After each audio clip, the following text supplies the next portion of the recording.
Right,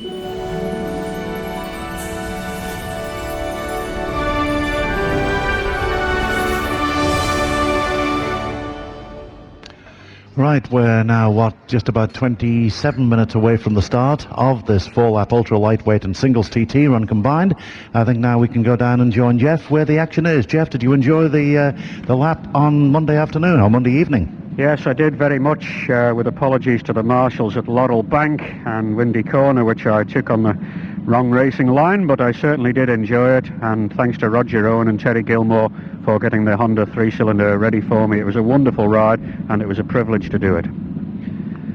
Here, I would say there's some concern about the weather, and one of those concerned is Robert Dunlop. Nothing looks so settled, Robert. Sorry, Jeff? It doesn't look that settled. No, but I don't think it'll be too bad. Okay, so tyre choice can be left a lot later than now, can't it? Yeah, I think I'll run with slicks anyway, Jeff. I've run around here in the wet before with slicks, so too bad. Okay, you're in with a keen chance for this one. I know you'd really love to do it. Yeah. But what about Joey then? Well, somebody's going to have to stop him. It'll be you, maybe. I hope so. That'll be popular, won't it? Yeah. Okay, thanks. Robert Dunlop there. And down here, actually, the weather is a long way from certain. It's drizzling. It's not actually making any impression on the ground, as it were, but it's certainly not settled as yet. And here's Bill Swallow with the Norton, and you went so well on that last year, and this is a bigger engine, I think. Yes, 570 this year. Pulls are higher. We got about 2 teeth higher on the gearbox than last year. It doesn't quite rev as hard, but I think it's a bit quicker. But you did 109, was it last year? 108. Yeah, it was a terrific lap on a basic 500 model. Well, I'm very pleased with it, obviously. Yeah, just hope we can go a bit quicker, but I think the weather's going to be against us today. Yeah, but you will get a non-stop run for fuel, which will give you a minute's advantage. Yes, that's right. Well, you need all the advantage you can get when you're riding a classic bike, don't you, really? Yeah, you enjoying it, though? Yeah, it's good. I could have done with another ride this week, but didn't happen. I think Glenn English, though, has been chucked out.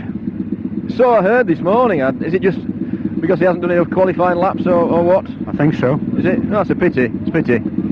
But there's a few other singles as well, but what about the speed of the Norton compared with the the brand new single cylinder bikes?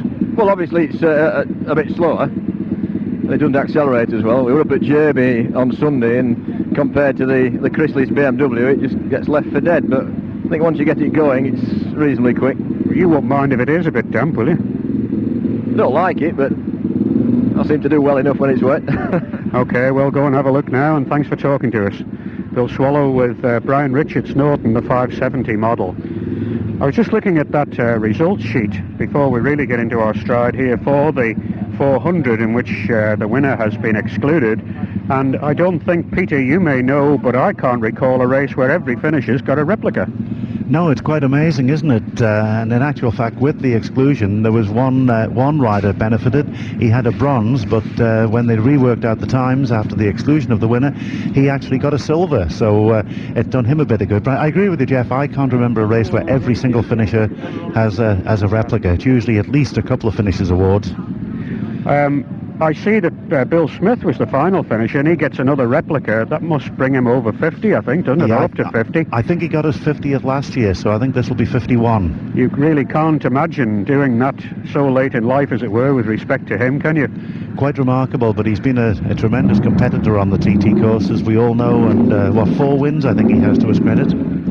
Yeah, talking about older riders, I've had a letter here from Mr. Trustram, who writes to me regularly from Port Erin, Trustram rather, and he's talking about the oldest rider to win, and he says it now is Joey Dunlop in the solos at 48, and in the sidecars Lowry Burton and Roy Hanks. But of course you and I will remember Bill Horsman winning the Manx Grand Prix Classic, and he was, I think, the wrong side of 60 if he would have been truthful. I think you're right there, yeah, certainly. Here comes the rain though, I'm afraid. Oh dear. And here comes, I hope anyway, a brief little chat. Perhaps we could be so rude as to interrupt this select gathering here. Steve Parrish, nice to see you back on the island, and you're certainly getting some wonderful races to commentate upon this year for TV. Yes, there's no question about the Superbikes this year. Not only in the World Championships, I also get to fortunately watch the British Championships, and at the moment And I guess if you think about it, the Grand Prix this year, have you ever seen better racing than we're getting this year in all classes? Yeah. But that's not just because Mick Doohan isn't riding. It just seems to have suddenly come to life. What do you put on it?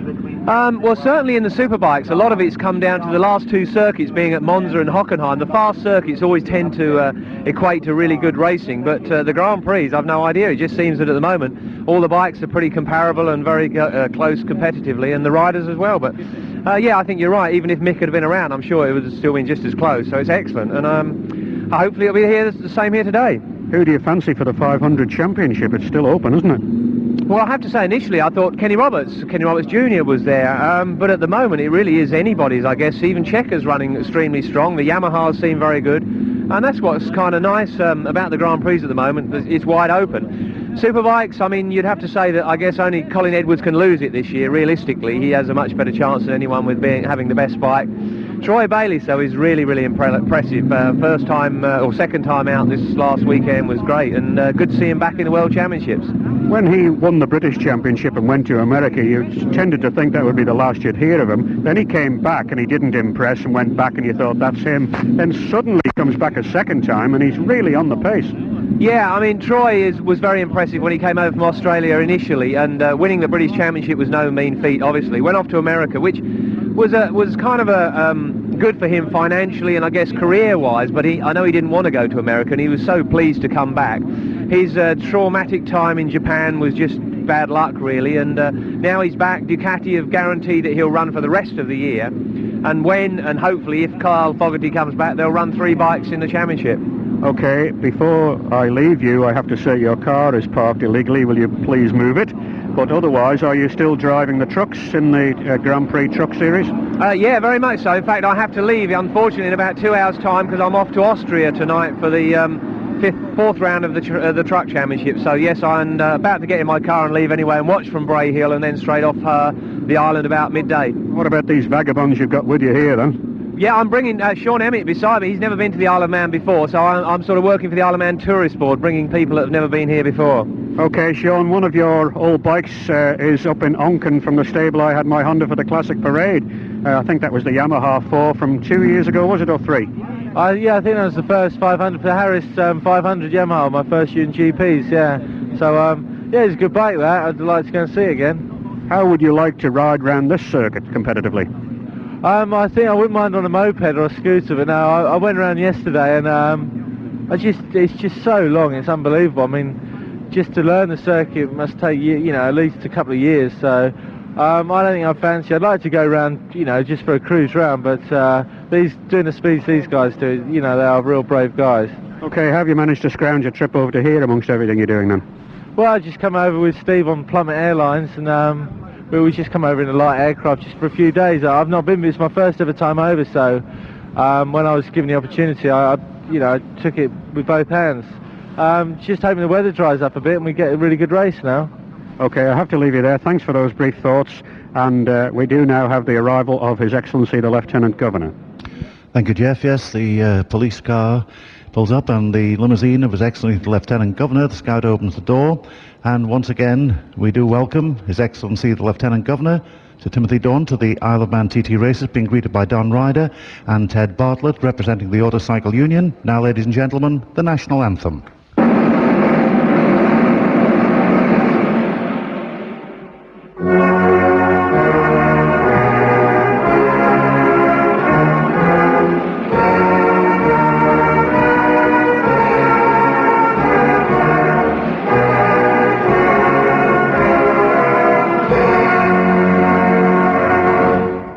The official air, Mr. Ted Bartlett, the chairman of the Autocycle Union, and Don Ryder, who is the president of the international jury. And now back down to Jeff. Yes, a bit more action now, and people, of course, constantly looking skywards. With wearing specs, I can tell straight away what the weather is like as regards the drizzle, and it's not good, really, but the roads, as yet, are not quite becoming fully wet. I espy Mick Chatterton here, and it wouldn't be the TT if we didn't have a little chat with him. That's a pun, no doubt, but Mick, what sort of a week have you had? Well, we only had half a week, didn't we? Yeah, it was okay to start with, but then it went to dogs. Yeah, it got better, because I've got to admit I got some help from probably the best rider that's here this week. Well, the best rider that's here this week, in my opinion. And, That'll be a chap from Ireland, I forget his name now. well, I'm an adopted Ulsterman, you know, anyway, so... Okay, how many rides have you had? I've just got the 125. Oh, just that. Unfortunately, I'm afraid finances didn't run to the 250 class this year, which was the first time ever, so I was a bit disappointed in that, but... Is this the bike you had new last year, or is it another one? First time I've ridden it, it's a new one for this year, and I'm looking forward to it, but a bit disappointed with the weather. Well, there's nothing new about that this TD. But What will you do for tyres? Will you have any... no, I'm going on cut slicks, you know. I've stopped worrying about it, I've put the cut slicks in and that's it now. Okay, and one pit stop to take? One, yeah. Right, okay, well I hope you get a good run at it. And how many years is it now since you've been riding here? Well, every year since 1967. Without exception? Yeah. You need a medal. You need a little replica, eh? How many have you got? 20 odd altogether, a mixture of both, you know. Okay, well, you're the epitome of the TT, and I hope you get a reliable run today. Thanks very much. Mick Chatterton. So, and here's Steve Linsdell with the mighty Flitwick Yamaha. I think we better settle this once and for all. I think we've done it before. Steve, what is it? It's Flitwick. Right, okay, so it's me that's been wrong. Fred Clark is right. But what are the prospects for you in this race? Well, I haven't had a good run on it in practice yet. We've had some major problems with it last year, and we're hoping the engine's going to hang together, and we'll just have to wait and see what happens. You're a great man for technical development. Is there any special bits on this that we can look for? Well, the engine's actually an ex-works Paris-Dakar motor. It's not generally available. It was abandoned in the desert, apparently, so my source said, and Yamaha say, well, you've got it, but we don't want nothing more to do with it. But it has got a big crack in the crankcases now, and hopefully we fixed it, but whether it'll go the distance, we don't know. That's a strange choice, but they are very rugged motors before the cracked crankcases. But how was it? One that was abandoned by a rider who had an accident, or what? We don't know. Apparently it belonged to a Spanish team, and there were two abandoned in the Sahara Desert, and Yamaha suggests this was the source of our supply, but I actually got it from Germany. Fell off the back of a camel. Yeah, quite possibly. Okay, well I hope it doesn't give way and you do get a run at it. What about your tyres? Are you worried about the weather? Yeah, I am worried about the weather now. From the forecast I thought we was going to have a dry race, but now it's looking not too good, is it? No, but you've half an hour to work it out yet. Sorry? You've half an hour to decide. Yeah, we can change at the last moment. I really do want to go off on slicks if I can. Okay, it seems to be clearing out the back. It has been drizzling on the Glen Helen stretch, but it's now clearing. Is it? Oh, that's nice to know. Okay, we'll keep you posted, thank you. There is an announcement. We are going on time. John Barton, yet again, we say, can you do it? Oh, I don't know. The thing is, there's more competition this time. There is more competition, but these conditions don't suit me. I must admit, I'll only ride hard round here if the weather conditions are perfect. So I'm just going to have to see how it goes. But I'll keep going for the 4 laps, but I'll not be putting any my neck on the line at all. Okay, I noticed your retirement the other day. Coincidentally, was at Crosby, where you live. Well, that's right. I mean, we had the production engine in to try and get some miles on it, and I must admit I had a couple of big slides on the first lap, and it just did my head in, and I thought, well, it wasn't for me, so I decided to go home. Okay, well, let's hope you don't today. And Ian Locker starts his 125 up.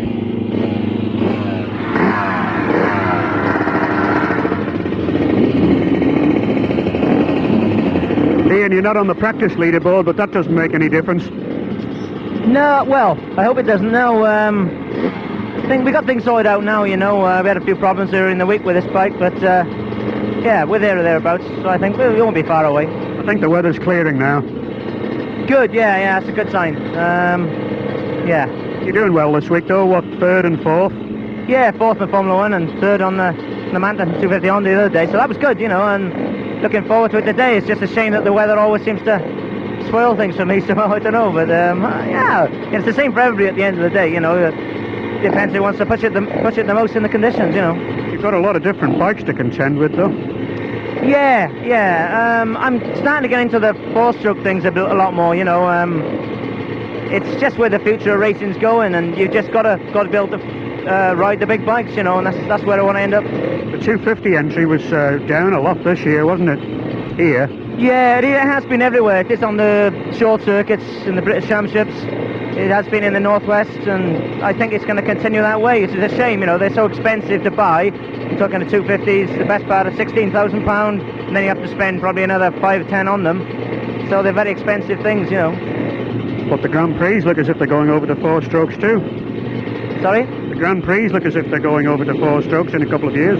Yeah, which I think is probably a mistake in that side of things, but you know, make it even more works orientated, you know. Have you any aspirations to move to the Superbike Championships? Not on the short circuit, no. No, not really. No, they didn't really interest me, you know. The roads is where it's at, I think, at the moment, for me anyway. I'm probably too old to go into that sort of thing anyway, no. Okay, well, thanks for talking to us, and I hope you have a good run today. Thanks very much. Thank you, Ian. And a general cacophony of noise now. Chris Gross there, one of the local riders who was missing for years, but has come back out and is doing pretty well. And Chris, you've been looking forward to this for a long time, I'm sure. Yeah, it's good this year. We've got a competitive bike this year, so, you know, all we need is a bit of luck this year. The weather's not too kind for you. I think we'll be alright. Once we get this sunny light shower, it's not sticking at the moment, so hopefully it'll be dry. But I'm going with slicks anyway, so keep our fingers crossed. Only 35 more payments to make on this, is there? Better not. It's no joke, is it? It's no joke at all, no, but, you know, hopefully maybe we're getting the prize money today, you never know. But it's no use sitting at home and then you say, when I'm about 55, now I've got the money, I can do it, because you can't do it then. No, you've got to make a decision early on, and you've got to be committed. You know, that's the number one thing, be really committed to it. So, okay, what does this stand you at then to buy and do ready for this race? At what, 15 grand? No, this is a 98 model. I think I paid 4.5 for this one. Plus a snip? A snip, yeah. It costs you that again to run it for half a season. So, yeah, we're happy with it. Okay, well, go for it now. You'll be away soon. Cheers, Jeff. Thanks. Thanks. Peter Wakefield fettles his 125, and therefore we have the big bikes up to 700 odd 4 strokes, and the little bikes 125 single cylinder 2 strokes. So who's going to win? Well, I think the 125 will be Locker if he gets a good reliable run, but Robert Dunlop, Joey Dunlop, and who else? I think probably you've said it, Michael Wilcox going well though. Dennis McCulloch stands a chance, and for the best bike in the race for preparation, it's got to be Paul Williams. In the single cylinder race, of course, we have the Chrysalis machines, that now the AM DM machines, and that gives a chance to Jason Griffiths, and I'm sure that no one would begrudge. Here he is right by me now. I don't think anybody would begrudge you a win here in the TD for all you've done. Sorry, Jeff, say again? I'm just saying, I don't think anybody would begrudge you if you could win this race. Well, it's going to be difficult. Obviously John McGuinness is going to be going quick, and John Barton as well, I expect to be at the front, and I think the weather's going to make it a little more difficult again today, so we'll just have to see how it goes. Slick tyres, yes, no? Well, I've asked them, we're going to put a cut front in, and I'm thinking about putting a cut rear in at the minute as well. Strange how 2 top men like yourselves have ended up on this, but it's in the memory of Dave and Alison, and I suppose you're delighted to do it because you're one of the people who sort of feel the history of the event. Yeah, you know, obviously I knew Dave. He was a gentleman and a terrific rider, and very well respected by everybody in the sport, so it's a privilege to ride the bike, really. Is it a favour you're doing them, or is it, you know, a professional ride? No, it's obviously it's a professional setup. They spend a lot of money getting the bikes together, and obviously it's a very competitive bike, so I was pleased to ride it. Will you do the 4 laps without stopping? No, we're coming in after 2. But the G50s and that, if they get a go, can go straight through.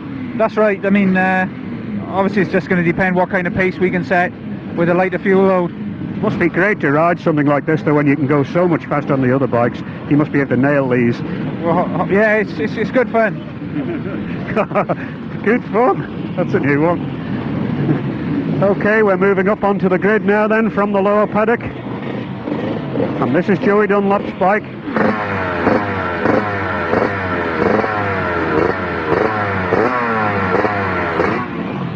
So, as we go onto the grid, let's hear the changes to the programme and the list of non-starters.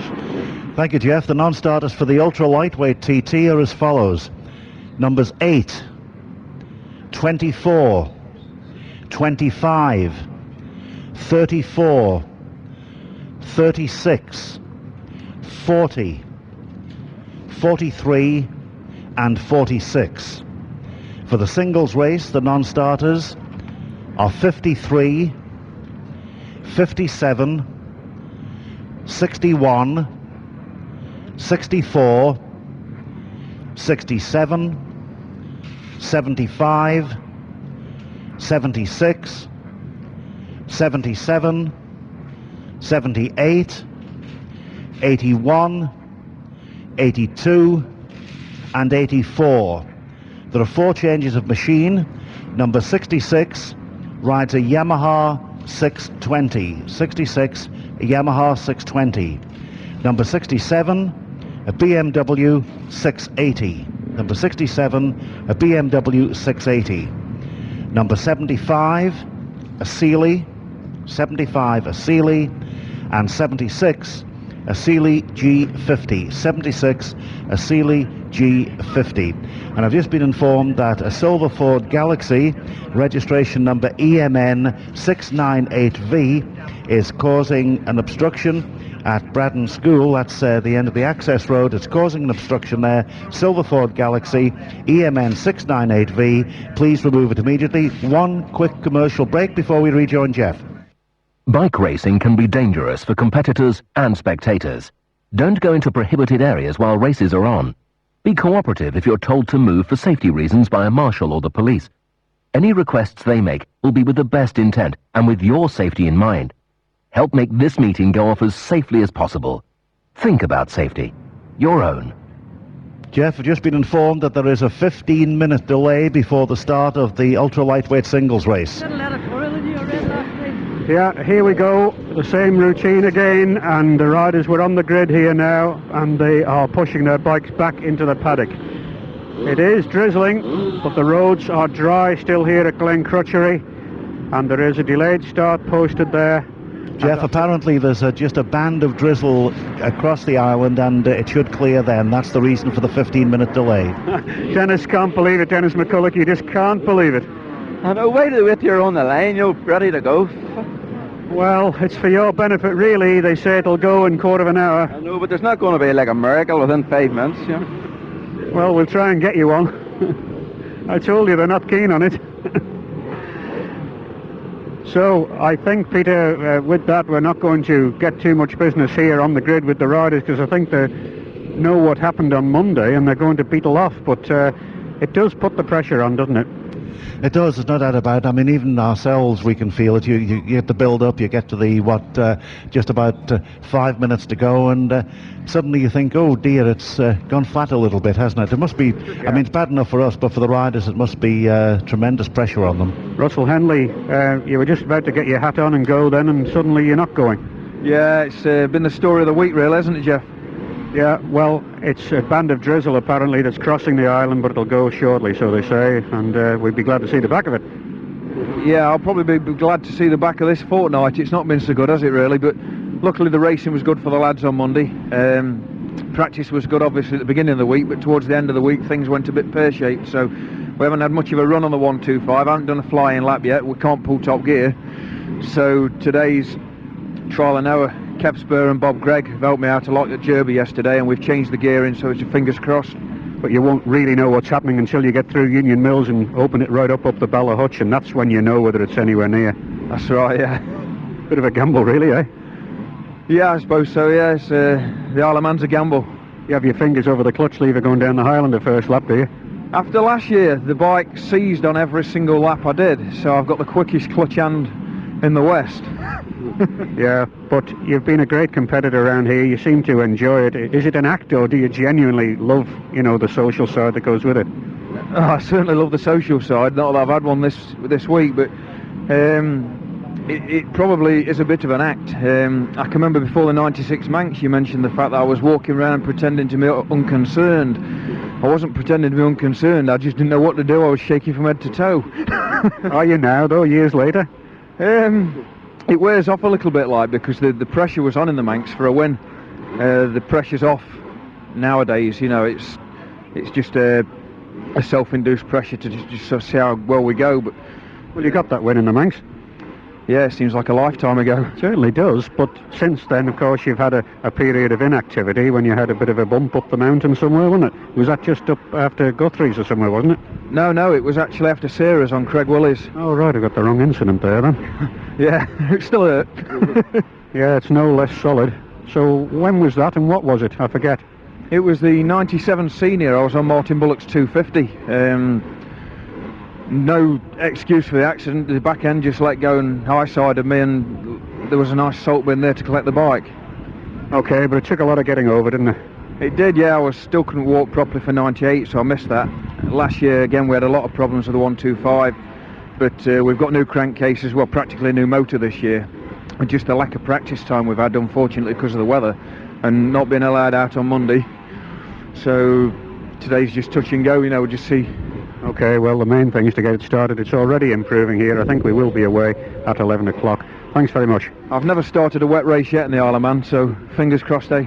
Okay, well, face the east or whatever it is that does the trick. Jeff, But can I now just pass on a message on? We've had an urgent message. Would Marcus Morell please meet Ruth Park at the entrance to the Suzuki Village as soon as possible? Marcus Morell, please meet Ruth Park at the entrance to the Suzuki Village as soon as possible. And a quick word now from Mavis. Aux instances des commissaires, je regrette de vous annoncer un délai de 15 minutes à cause de la pluie au circuit. Donc le départ prévu pour 11 heures. Je répète, la course va commencer à 11 heures. Dankeschön. Ja, wir haben eine Verzögerung von einer Viertelstunde, aber nicht, dass ihr glaubt, dass es jetzt so weitergeht wie am Montag. Hier zieht ein kleiner Schauer über die Insel und den will man einfach noch abwarten, damit es dann wirklich ein trockenes Rennen wird. Also Start jetzt um 11 Uhr.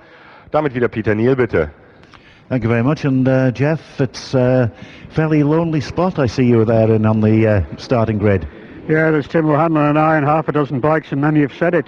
The grandstand's fairly well packed though further down, of course, as you can see, and the roads here still are dry, but John Barton is really concerned to know where the patches are, and of course you can't help thinking that it's tailor-made for Joey Dunlop, because as we've heard, his exploits in the preceding races have virtually included just ignoring any damp patches and just going over them at the main speed he would do as if the damp patches were not there, whereas everybody else does take that little bit of caution. That's not for a moment to suggest that Joey is wild in doing that. He just has that requisite skill. And talking of which, of course, we had such a fabulous night on Monday. Despite all the delays we had, we wound up on a high down at Summerland for the prize presentation, when to commemorate his 25 victories, the Minister of Tourism and Leisure, David Cretney, MHK, presented him with a Sword of State. And I stepped in to recall an incident that we did with Mike Halewood a few years ago, and I said, whip the Sword of State off its backboard, gave it to David Cretney, and said to Joey, down on one knee, and he was anointed and declared an unofficial Knight of the Isle of Man. The Ramsey Motorcycle Club bought a Sword of State for Mike Halewood and presented it to him in similar circumstances in his final year here, which was 1979, because I think there was some sort of suggestion that he might have been made a freeman of the Isle of Man. So that was declined, and we therefore decided to take our own action on it, and the way it worked out, we were very glad that we did have that recognition. And in fact, Mike's final trip to the Isle of Man ever was for the Ramsey Club's dinner the following year at the Grand Island Hotel at Ramsey, as I recall. So here we are then. The sun now is coming through, but there's no doubt there's pressure on this race. You tend to think, oh, the 125, that's not much, but boy, it is, because it's so competitive. And Joey and Robert against Ian Locker, I think, is going to be a real battle. And then the singles, that's been livened up, I think, by Jason and John. Jason Griffiths and John McGuinness competing on the AMDMs, and the Nortons and Matchlesses have all added that extra sparkle to it. But Peter, we've also confirmed the programme for next year as being similar to what now, I think that must be at least 3 years, maybe 4, where it's been the same programme. Yes, it has, and I think it's proved very successful, and there's an old saying, isn't there, if it works, don't try and fix it, and I think the riders have obviously been involved in the negotiations as to the programme, and I think it seems to settle down pretty well. If we get the decent weather, of course, Monday was upsetting for everybody, but at least the races were held, and the entries prove it, don't they? Oversubscribed again by a mile, and 22 different countries want to come, so it must be right. And yet in Motorcycle News, was it, or somewhere I noticed they said it was time for a change. Yeah, I think that was in the TT News, wasn't it, that there was the article there saying it was time for a change, but I don't know, there used to be, I know going back maybe about 10 years or so, people used to say, well, it was changing every year and people didn't really know what bikes to try and get. At least now the announcement is made 12 months beforehand, so the competitors know exactly what it's going to be for the following year, which I think is very important as far as they're concerned for their plans. One of the main things was the reprieve which was given to the class which is about to race here, which was the singles, because after its first year there were a lot of critics of it because of the small number of competitors. Yeah, I remember that particular year. I don't know who won it, but there was actually in the press office there was a sweep as to how many would finish, and if memory serves me correctly, I think it was something like 8 out of the full field of singles that finished. But no, I think in fact people were saying it was 8, and I went much higher, and just occasionally you win one, and I said there would be about 13 or 15, and I think that was the number. Was it that? I didn't think it was that high. I thought it was less than that. But even so, it was in jeopardy, and it's survived, and it's built up quite a good bit there. But the entry for the 250, as I was just saying there, to Ian Locker has diminished considerably. Admittedly, we had some non-starters this year, but without the 400, it would never have stood up as a race on its own with only 30 competitors. No, they reckon what you need at least a field of about 70, I would think, to keep the interest all the way around this long course. 37.73 miles. If you had sort of 30, it'd be one every mile or something if they spread out. But yeah, the 250, I think it was Ian, wasn't it, or saying that it's the expense of the 250s now that are really, making the reduction not only here, but as he said, also in the short circuits as well. 57, I think we had in that combined race, really.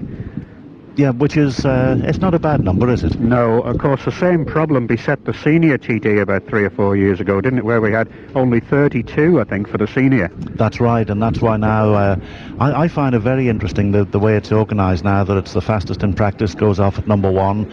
They don't get their favourite numbers, although I did notice that a couple of them, actually, I think Gordon Blackley was one, who was number 17 all the way through the week, and he qualified 17th in practice for the senior, so he's number 17 in that. I'm not certain that the practice times are of any relevance, though, really.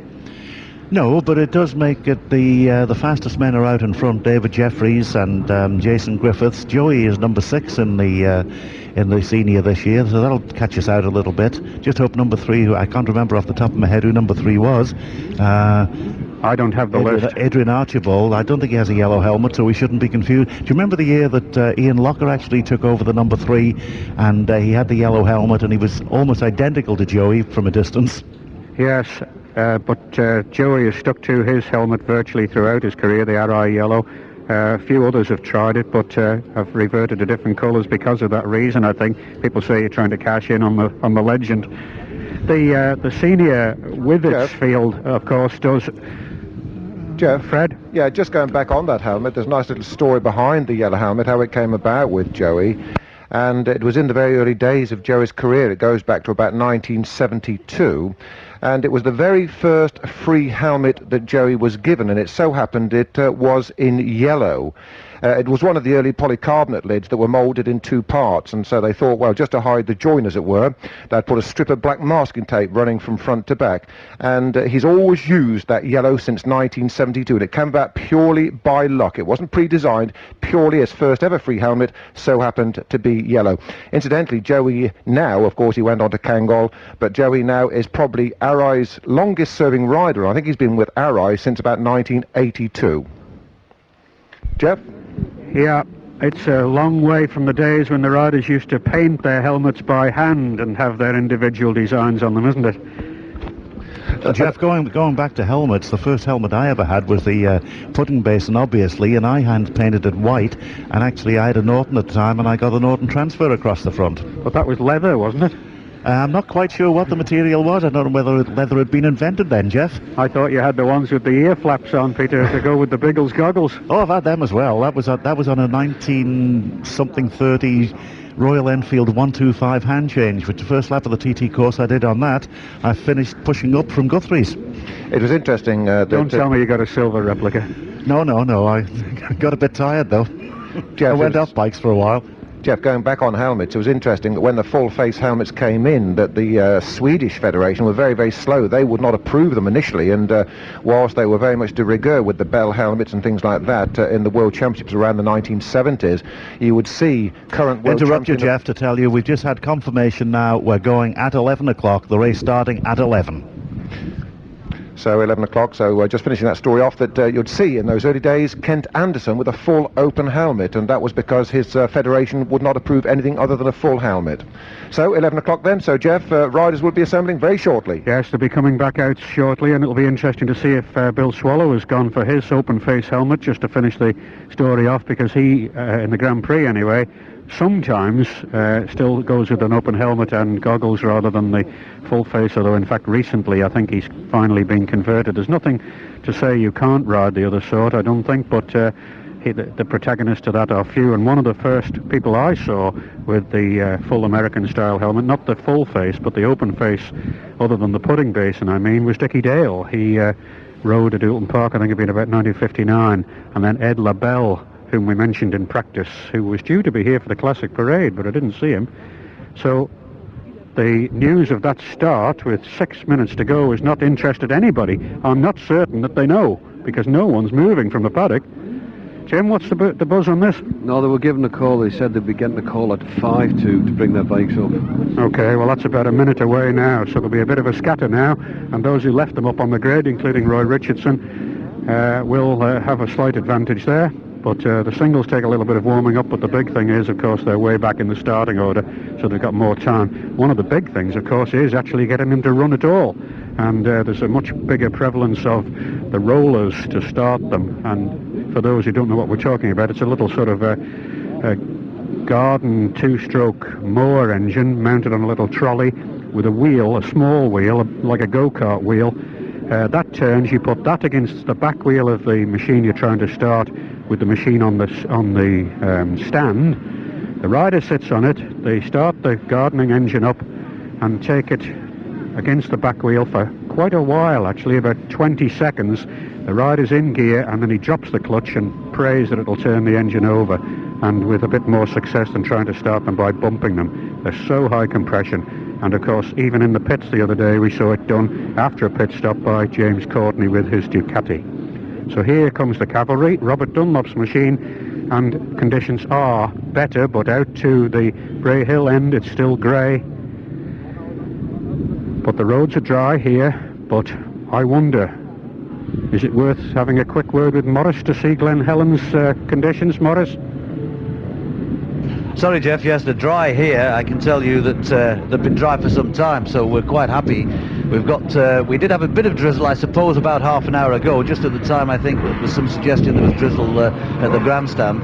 It cleared fairly quickly. The umbrellas went up and down in about 5 minutes, but it's dried up since then. There's no problem at all with the roads in this particular area, but I do suspect there are still damp patches following the shower we had earlier, particularly in those sections coming up from Ballacrane and obviously through Griever and Appledene, so care will have to be taken, I'm sure, and as we've all speculated, that probably playing exactly into Joey's hands. In fact, they've got the flag here now for the loss of adhesion ready. That's the sort of yellow and red striped flag, so that will be shown. So clearly the marshals do believe that there are some problems with the adhesion due to the sprinkling of rain that we've had. You are spot on, Morris, because the board that's going to be shown to the riders is roads damp, drizzle start to Glen Helen, so clearly it's between here and you at that first commentary point. But we are now getting ready to go, and the first bike on the grid, although it won't be first away, is the Crossan Honda.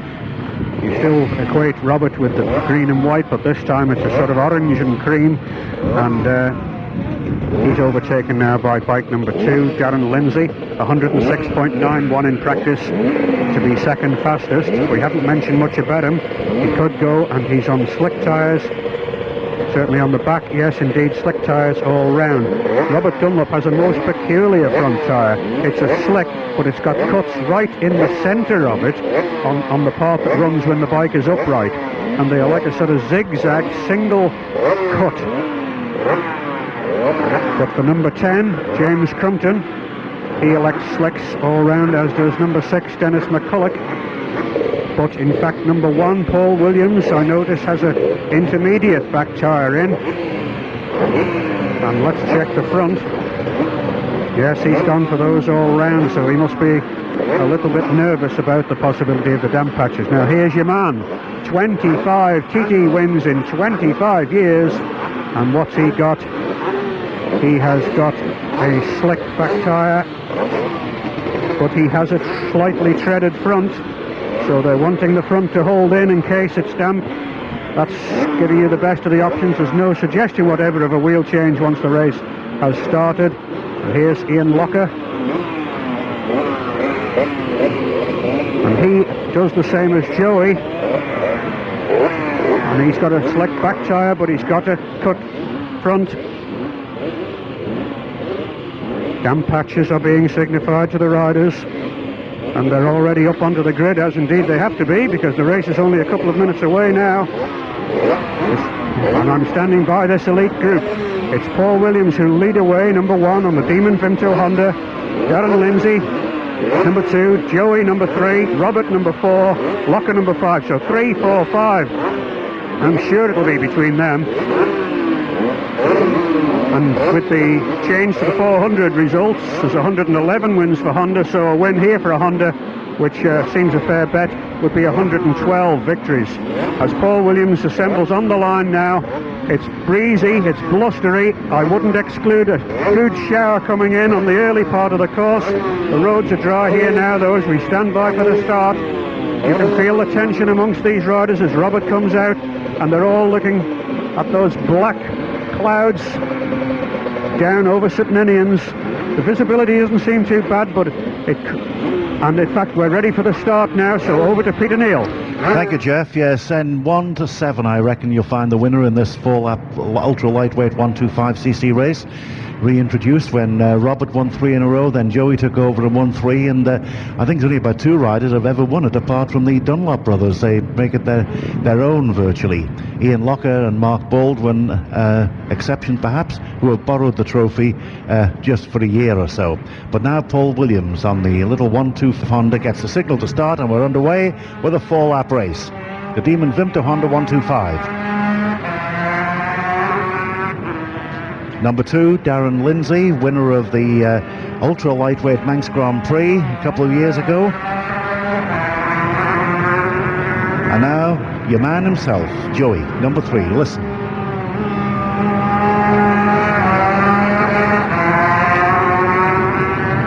Crouched over the tank as he disappears under the Suzuki Bridge, and we turn our attention to younger brother Robert Dunlop, and he looks determined as well. He's got Joey in front of him. He'll be doing his best to catch him. Number 5 now, Ian Locker, last year's winner with the Lloyd's TSB machine in the blue and green livery.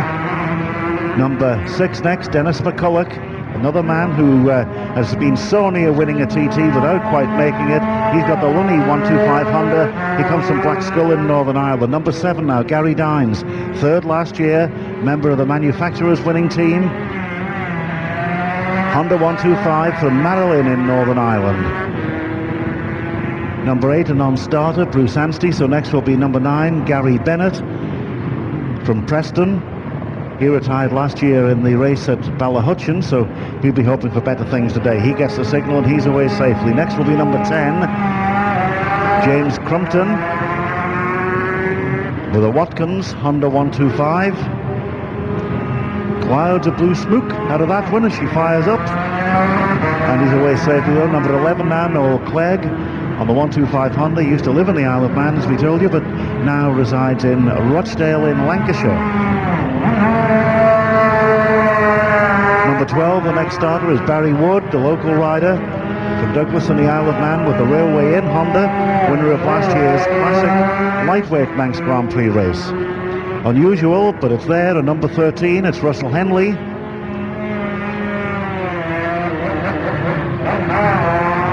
Yes, he does fire up eventually. That is the winner of the lightweight Manx Grand Prix not too long ago. Number 14, Phil Harvey. He finished 10th last year. And number 15, just after him, is Mark Tyrrell. He finished 11th last year. They both won silver replicas. Now Neil Richardson with the other Lloyd's TSB Honda smart livery again. Leathers to match for Neil Richardson. He's away safely too. Michael Wilcox, 6th last year. The man that Jeff said may just be nibbling around the top 6 again this year. He gets the signal, he's away. Number 18 will be next, and that is Trevor Ritchie. 7th last year and a member of the winning club team. I'm not saying which machines they're on, you'll notice, because they're all Hondas. Number 19, Roy Richardson from Blackpool. Winner of the Junior Manx Grand Prix a couple of years ago now, competing in the TT with a big 3 legs of man across his black leathers. Number 20, Alan Bud Jackson, 18th last year, a member of the Jackson clan. 4 brothers all race around the TT course. Number 22 is next, and that will be Ted Roebuck from Evesham. He retired last year at Quarry Bends. Gets the signal to start, and he's away safely. Number 23 is next. And number 21, we noticed Ashley Lord is an additional non-starter. So it's 23 now that goes. 23, Matt Jackson, 15th last year with a bronze replica. We'll take a quick break. This race commentary is brought to you by Total, the official fuel suppliers for TT 2000.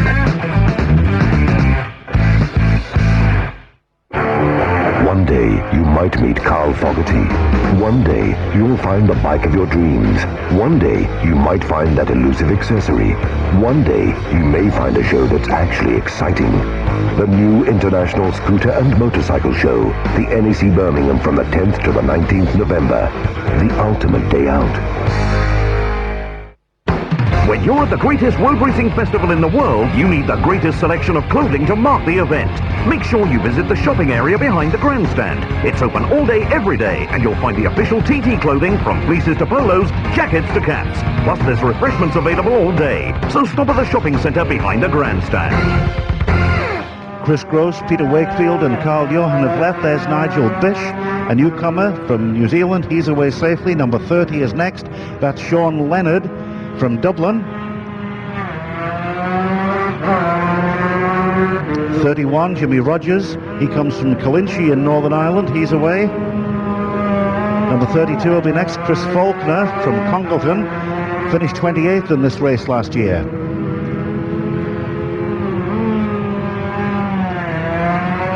Number 33 will be next. That's David O'Rourke, 16th last year with a bronze replica from Dublin, but now ahead of the field we go to Motorcycle News Glen Helen.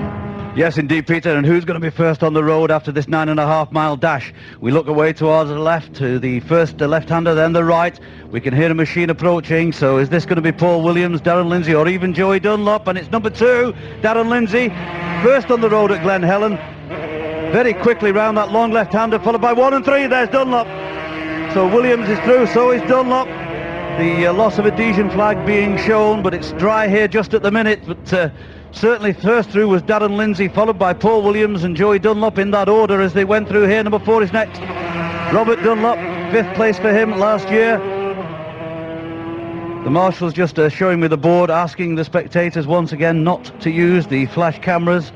I know Jeff doesn't necessarily agree with that, but certainly number 5, Ian Locker, last year's winner, also safely through. We'll shuffle the times as soon as we can get them. Another machine interview, and that's a quick approach for number 6, Dennis McCulloch. I would have thought he'd pull back some time there, perhaps on Locker. Dennis McCulloch, who was a retirement last year, I think, at the Bungalow. No, at Ballacrane, in fact. Number 7, Gary Dines, and speculation that, well, the win will come from one of these first 7, but Gary Dines is also safely through here. But the first man on the road was Darren Lindsay, number 2. He was 4th last year. Paul Williams, of course, winner of the 400 race last year. And I think it was expected that the early runners would soon get past Paul. Number 9, Gary Bennett. Gary, I think, was 9th last year. So Darren Lindsay leads on the road, but it won't be long, I think, before Joey Dunlop has got past him. Robert was certainly very quick. I think from sight Dennis McCulloch had pulled up time. 10 there is James Crumpton. So all the first runners are safely through here at Glen Helen after 9.5 miles. And certainly they'll be testing it, because they've had the notice that certainly away from here to our left there's certainly been some rain, certainly sprinklings of it, but safely through, and I can tell you it's Dunlop that leads, just looking to Ian. Joey Dunlop leads once again here by 4 seconds, a tremendous margin already.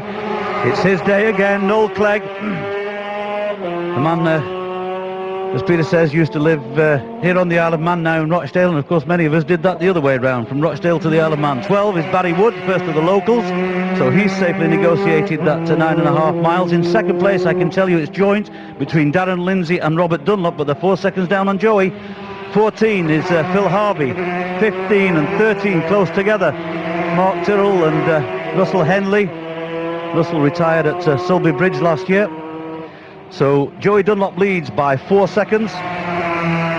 Just to Peter, a moment. Yes, just to the singles class is about to get underway, and there's number 51 Johnny Barton with the 572 Ducati. He's going to get the signal first. We'll just get the first couple away and then check the leaderboard at Glen Helen. Now number 52 Jason Griffiths, Chrysalis AMDM 720 from Ramsey Isle of Man, fastest in practice by the proverbial mile. Could it be Jason's year for a win on the TT course? He's won a Manx Grand Prix, of course, but a TT win would be very popular. Morris. Yes, indeed, Peter. Yes, we'll update that leaderboard now. Joey Dunlop, as we said, leads by 4 seconds from in second place Darren Lindsay and Robert Dunlop. That's number 19 going through, Roy Richardson. We've also, of course, had some others through, notably Trevor Ritchie and Michael Wilcox have also been through here. In joint fourth place, because it's very tight, this is number 20, Alan Bud Jackson. 18th for him last year. In joint fourth place, we've got Ian Locker, Dennis McCulloch and Gary Dines. We can't actually separate those. So they're ahead then of number 9, Gary Bennett in 7th place, and Paul Williams in 8th place. 23 now, Matt Jackson. So just to repeat that, take this one through first. 22, Ted Roebuck. So Matt Jackson obviously has pulled out time on Ted Roebuck, but it's Joey Dunlop who leads by 4 seconds from number 2 Darren Lindsay and number 4 Robert Dunlop in joint second place.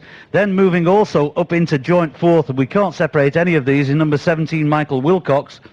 They're 3 seconds down on joint second place. We've got 5, 6, 7 and 17. That's Locker, McCulloch, Dines and Michael Wilcox. 3 seconds down on the battle for second. 26 now. Another of the locals, Chris Gross. 3 seconds back on that fourth place is in 8th place, number 9 still. We've got Gary Bennett. He's 5 seconds ahead of new 9th place man, number 15, Mark Tyrrell. Mark Tyrrell in turn 4 seconds up on now new 10th place man, Paul Williams. So just to go through those again, it's Joey Dunlop leading by 4 seconds from Darren Lindsay, number 2, Robert Dunlop, number 4.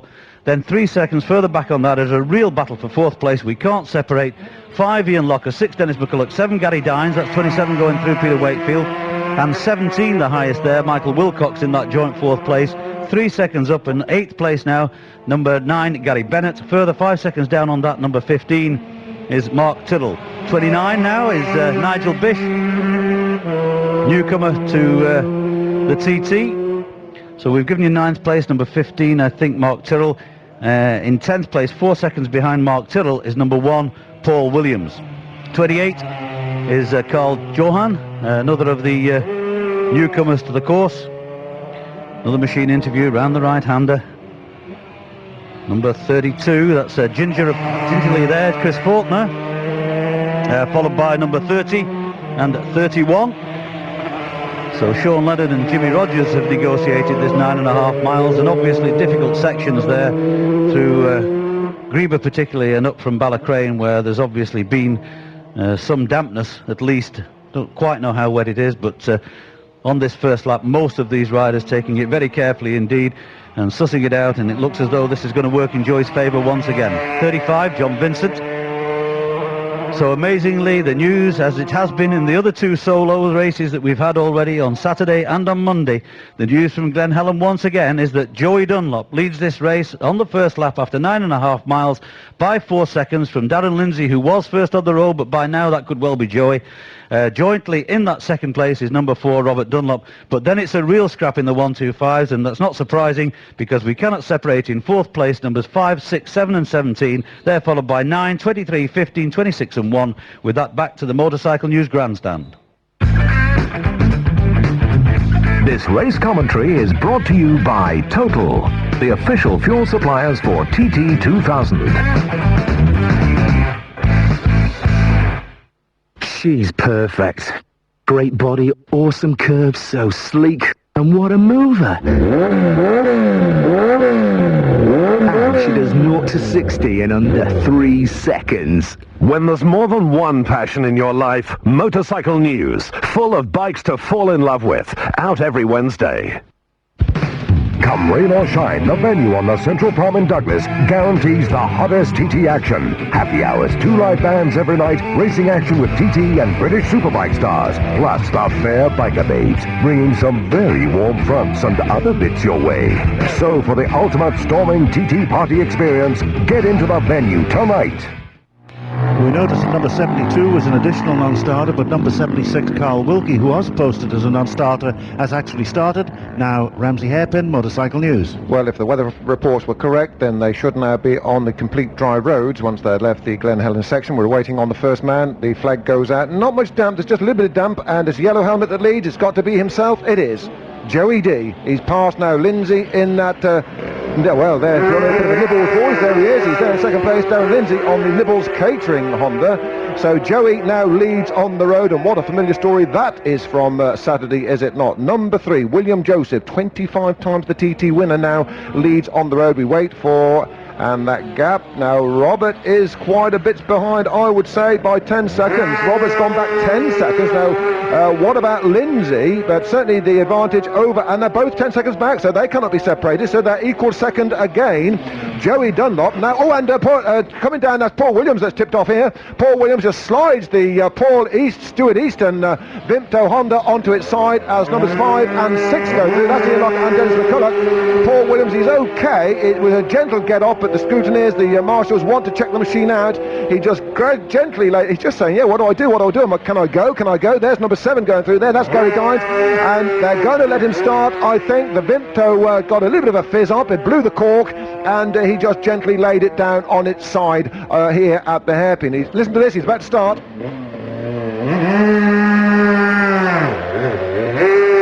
So the Kiwi is away, so we can now confirm that number 3, Joey Dunlop, is 10 seconds clear of, again, still equals second to Darren Lindsay, and number 4, Micro, Joey's younger brother. Now the next one up toward us now is number 9. No surprise, Gary Bennett's on the leaderboard. He was the leading here at Ramsey Hairpin last year, and he's a very, very neat rider, is little Diddy Gary Bennett. So in third place then, that's first, second, third. In fourth place then, we've got number 6, and that is Dennis the Menace, Dennis McCulloch, the 6 times Irish champion. Dennis McCulloch is 6th, but he is just 1 second down on the dicing duo of Lindsay and Robert Dunlop. There's number 10, that is James Crumpton, 31 years of age last week, celebrating his birthday here on the Isle of Man. The ball comes from Starport on 7. In 5th place, we can now shuffle in number 7, Gary Dines, the current 250 Irish champion. Gary Dines, 3 seconds down on McCulloch. So we've got number 3, Joey Dunlop, 10 seconds up on joint second, number 2, Darren Lindsay, and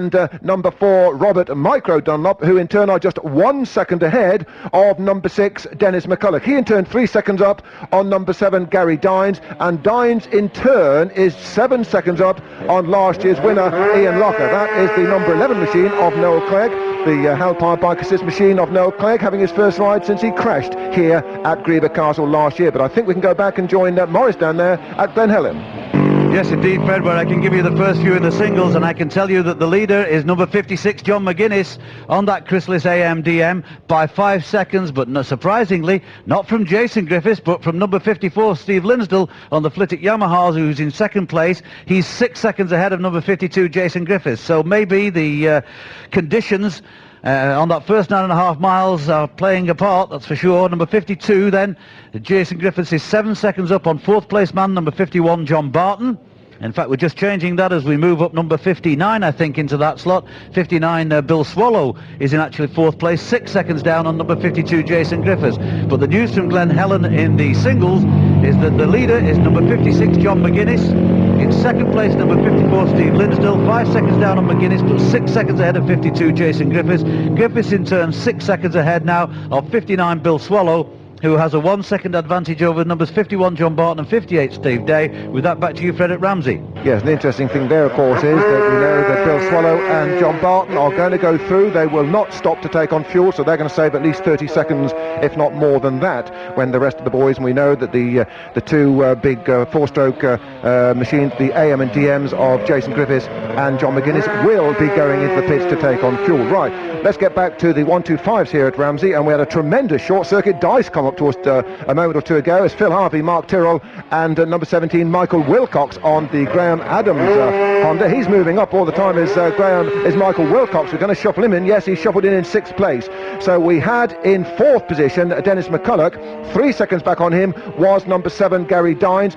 5 seconds ahead of number 17 Michael Wilcox, and that was self-evident, the pace that Michael Wilcox was showing. Wilcox now 2 seconds up on last year's winner and lap record holder number 5 Ian Locker. Behind Ian Locker it is then rider number 9, and that is Gordon Bennett. He is 7 seconds down. Well, it's not Gordon, it's actually his brother Gary Bennett, number 9, who's in 8th position. So let's just slowly recap on this. Well, we'll just take this next rider up toward us. A neat approach here coming in from Alan Bud Jackson. And as you would expect, a neat rider. He's been around here so many times. So we have then number 3 Joey Dunlop leading by 10 seconds from equal second number 2 Darren Lindsay and number 4 Robert Dunlop, who is 1 second ahead only, ahead of 4th man number 6 Dennis McCulloch. It is then 3 seconds back number 7 Gary Dines, 5 seconds back in 6th position number 17 Michael Wilcox, and then it will be 5, 9, 26 and 23 rounding out the top 10. So with Joey Dunlop, these 10 seconds ahead of that equal second place of Lindsay and Robert Dunlop. It's going to be close when they come through to complete the first flying lap. We go ahead to get them at the 13 miles ahead with the Motorcycle News Grandstand. This race commentary is brought to you by Total, the official fuel suppliers for TT2000. Come and meet all the Yamaha stars at Road and Track this Thursday the 8th. Michael Rutter, Jason Griffith, Steve Hislop and David Jeffries will all be there. Make sure you are. Plus, there's a fantastic free prize draw to win the brand spanking new Yamaha Slider. Be there. Road and Track Motorcycles, June the 8th, Tynwald Street, Douglas.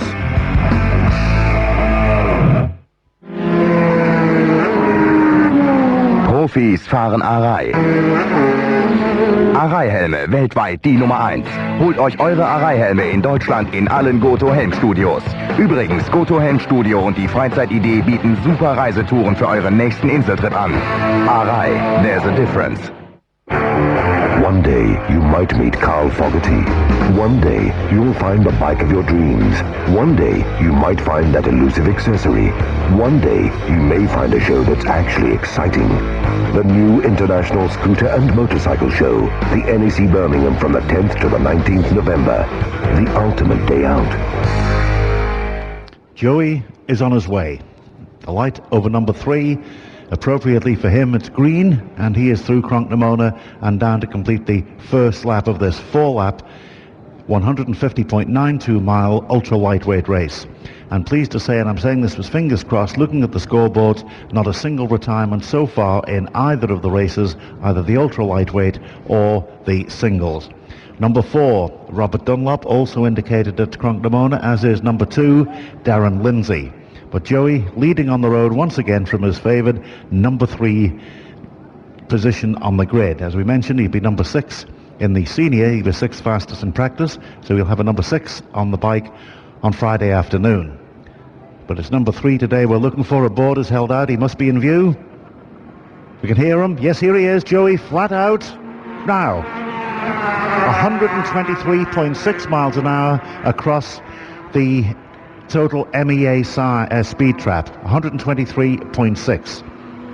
Here's Robert. I stopped my watch on 13 seconds, so that would make... Sorry, Darren Lindsay. I stopped my watch on 13 seconds, so Joey is increasing his lead. Now, Robert should be next, or is he... Yep, we expect the green and white, but that's number 4. Safely through. Just checking some times now, and no time's up on the computer as yet, but we do have an unofficial time that the time difference between number 3 and number 4 is up to 21 seconds. And here's a battle now. McCulloch and Locker. 120. So Joey's 123 on the little 125. Would appear to be certainly the fastest so far. And lap time's coming up now, and we can tell you as number 7 goes through, and number 7 is Gary Dines. Joey had an opening lap of 20 minutes 51.1, 108.56. Number 2, Darren Lindsay, 21:13.9, 106.62. The difference between them, 22.8 seconds. 22.8 seconds, Joey leads. Now, will Robert pop in to interrupt those? We'll check now, and we can tell you he does, but he's 20.8 seconds down now. It's amazing.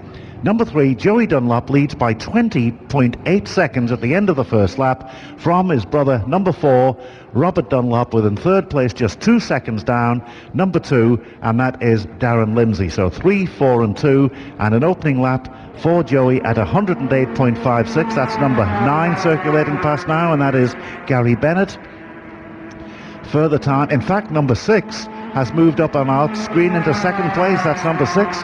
Dennis McCulloch is in second place, 18 seconds down on Joey Dunlop, and 2.8 seconds ahead of number 4, Robert Dunlop, relegating Darren Lindsay to fourth place. In fifth place at the moment we have number 7, and that is Gary Dines. Number 10 circulates past, that's James Crumpton, and in sixth place we have number 5, but of course we're waiting for the time for number 17, Michael Wilcox, who has indicated a Cronknamona. So the leader then, Joey Dunlop, has an 18-second advantage over number 6, Dennis McCulloch, at the end of the opening lap, and Dennis in turn 2.8 seconds ahead of number 4, Robert Dunlop, who has a 2-second advantage over number 2, Darren Lindsay. Let's take a quick break. This race commentary is brought to you by Total, the official fuel suppliers for TT2000. If you enjoy the unmistakable feeling of speed, power, and the freedom of riding to the absolute limit, order your copy of Duke's official TT2000 video review now, and we'll send it to you post-free. All the best action, interviews, and on-bike footage coming soon on video and DVD. Duke Video, behind the TT Grandstand in Castle Street, Douglas, and on the internet at dukevideo.com.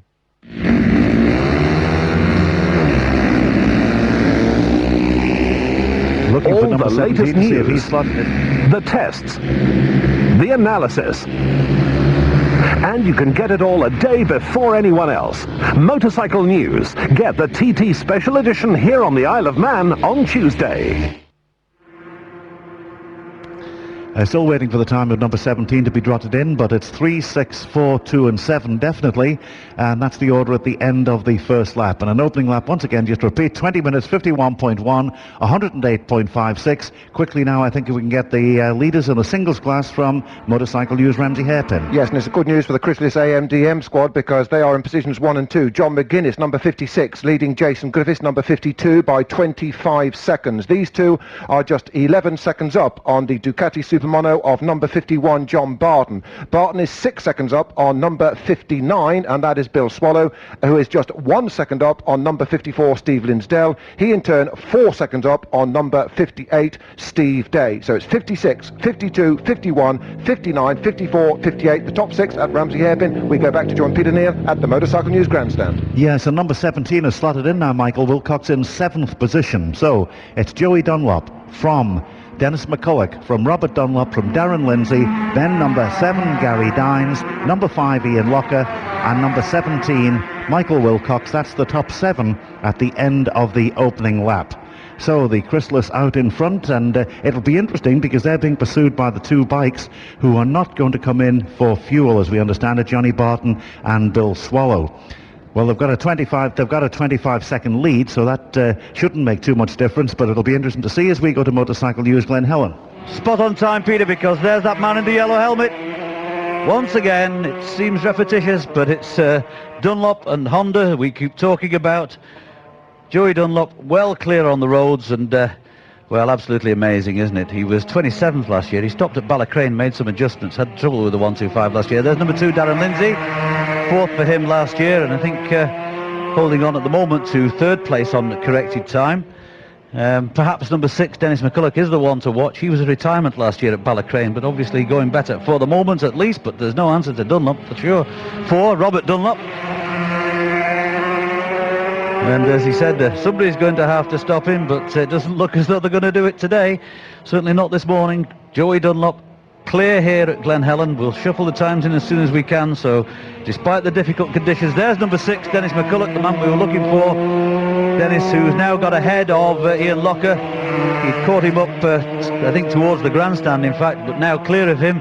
So Ian Locker, last year's winner, not quite on the pace, and there's really no answer to Joey. His advantage over number 6 is extended. It's 21 seconds. He's pulling it out even further. Gary Dines through here as we get a little bit of sunshine, which hopefully will help to dry those damp patches that exist in this first 9.5 mile run, and that will only serve to quicken the pace. So to what extent the varying tyre choices that obviously riders and teams have made have affected the outcome of this, only time will tell. But Joey, with 25 wins, going for number 26 now, and he leads here by 21 seconds over number 6, Dennis McCulloch, who's in that second place, 4 seconds ahead of third place man number 4, Robert Dunlop. That's a little bit extended on the time at the grandstand. I think that was 2.8, so about a second or so been pulled out there, so the gap's now beginning to appear. But the biggest gap is up front with Joey Dunlop, 21 seconds up on number 6, Dennis McCulloch. Another machine interview round the right-hander into the long left. Number 9 going well, Gary Bennett. Swings it round there up the long, very wide line he took there, but safely through. Number 9, Gary Bennett, up towards Craig Willis. In improving conditions, certainly for the moment, but it's changeable.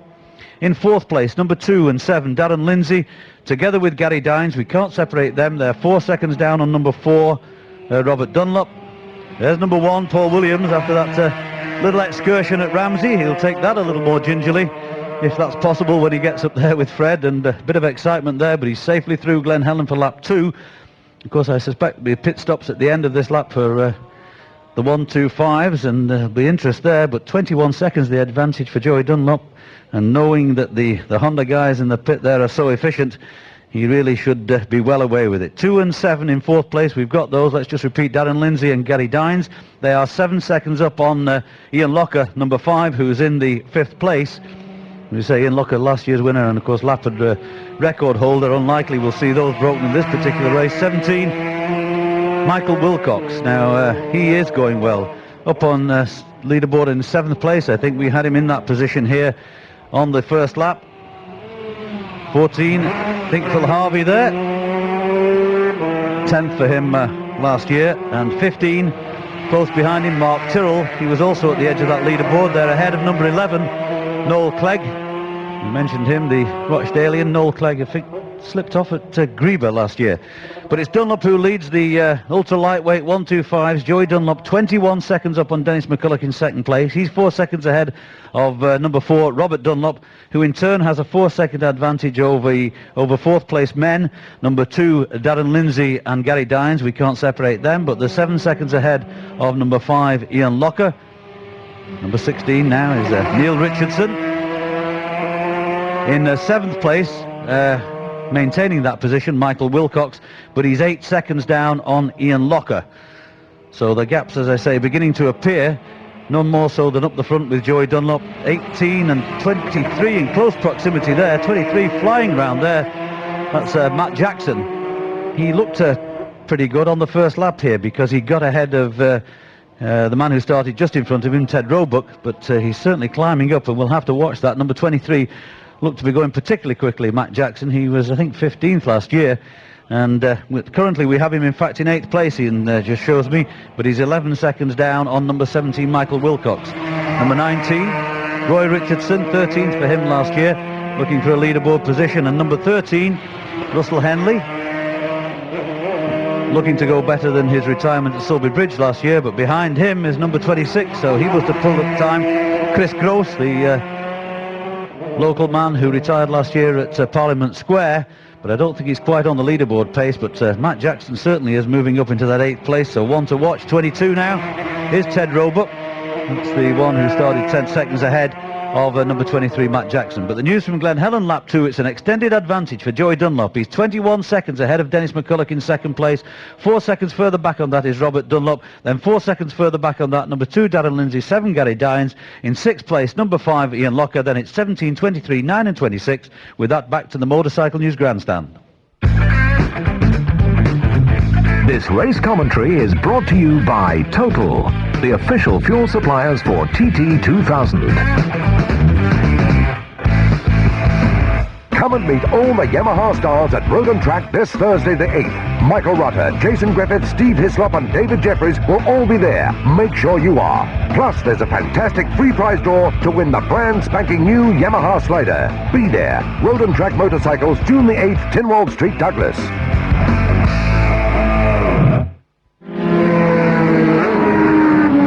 Profis fahren Arai. Arai-Helme, weltweit die Nummer 1. Holt euch eure Arai-Helme in Deutschland in allen Goto-Helm-Studios. Übrigens, Goto-Helm-Studio und die Freizeitidee bieten super Reisetouren für euren nächsten Inseltrip an. Arai, there's a difference. Come and meet all the Yamaha stars at Road and Track this Thursday the 8th. Michael Rutter, Jason Griffith, Steve Hislop and David Jeffries will all be there. Make sure you are. Plus, there's a fantastic free prize draw to win the brand spanking new Yamaha Slider. Be there. Road and Track Motorcycles, June the 8th, Tynwald Street, Douglas. Après le premier tour, selon les chronos, en tête le numéro 3, Joey Dunlop, 18 secondes d'avance sur le numéro 6, Dennis McCullough. Lui, 2,8 secondes d'avance sur le numéro 4, Robert Dunlop. Peter. Dankeschön, Mavis. Es führt in der 125er Klasse Start Nummer 3 Joey Dunlop mit 18 Sekunden vor. Start Nummer 6 Dennis McCullough. Dennis McCullough hat 2,8 Sekunden Vorsprung vor Start Nummer 4 Robert Dunlop. Wieder zurück zu Peter Kneale, bitte. The order at the end of lap 1 for the singles, number 56 John McGuinness is 29.1 seconds ahead of number 52 Jason Griffiths. Jason in turn 18.9 seconds ahead of number 51 Johnny Barton, who is 15 seconds ahead of number 59 Bill Swallow. Number 54, we're told, that is Steve Lindsell, retired at Craig Nabar, requires picking up there. We're now going straight away to Ramsey Hairpin Motorcycle News Spot, where eyes look down towards Stadamaris, awaiting upon the arrival of the Silver Fox and the programme's wave. Here he comes, the yellow helmet. The border held out to Joey. He keeps an eye on the track in front. Now just peels it away, left-handed on the bubble. Straight on the pipe. Once he can see the clear track, and I must say now it is just about bone dry running up that sweeping right-hander, that second right-hander that will take them then on toward Waterworks. The Ramsey to Ramsey, would you have it? Well, if that goes through on a flying lap, it would be 0.1 of a second inside the lap record, 20:43.1. There is number 2, Darren Lindsay, and what a good ride Darren Lindsay's having, the senior newcomer Manx Grand Prix winner, the ultra-lightweight Manx Grand Prix winner a couple of years ago. But Ramsey to Ramsey, 20 minutes 43.1. That is just 0.1 of a second inside the class lap record. There's Micro on the Crossan motorcycles, that unique riding style with the left thumb operated front brake, now second nature to Robert. We're waiting on this man here though, Dennis the Menace. Now let's look to that, stop the watch now on Dennis the Menace. Rides on the Paget's machine, is not the Lunny Honda, he's got a Paget's fairing on there, whether it's just the Paget's fairing, but that is 52.2, take away 30 seconds, 22.2, so he's increased that by a further 1 second, not such a large increase.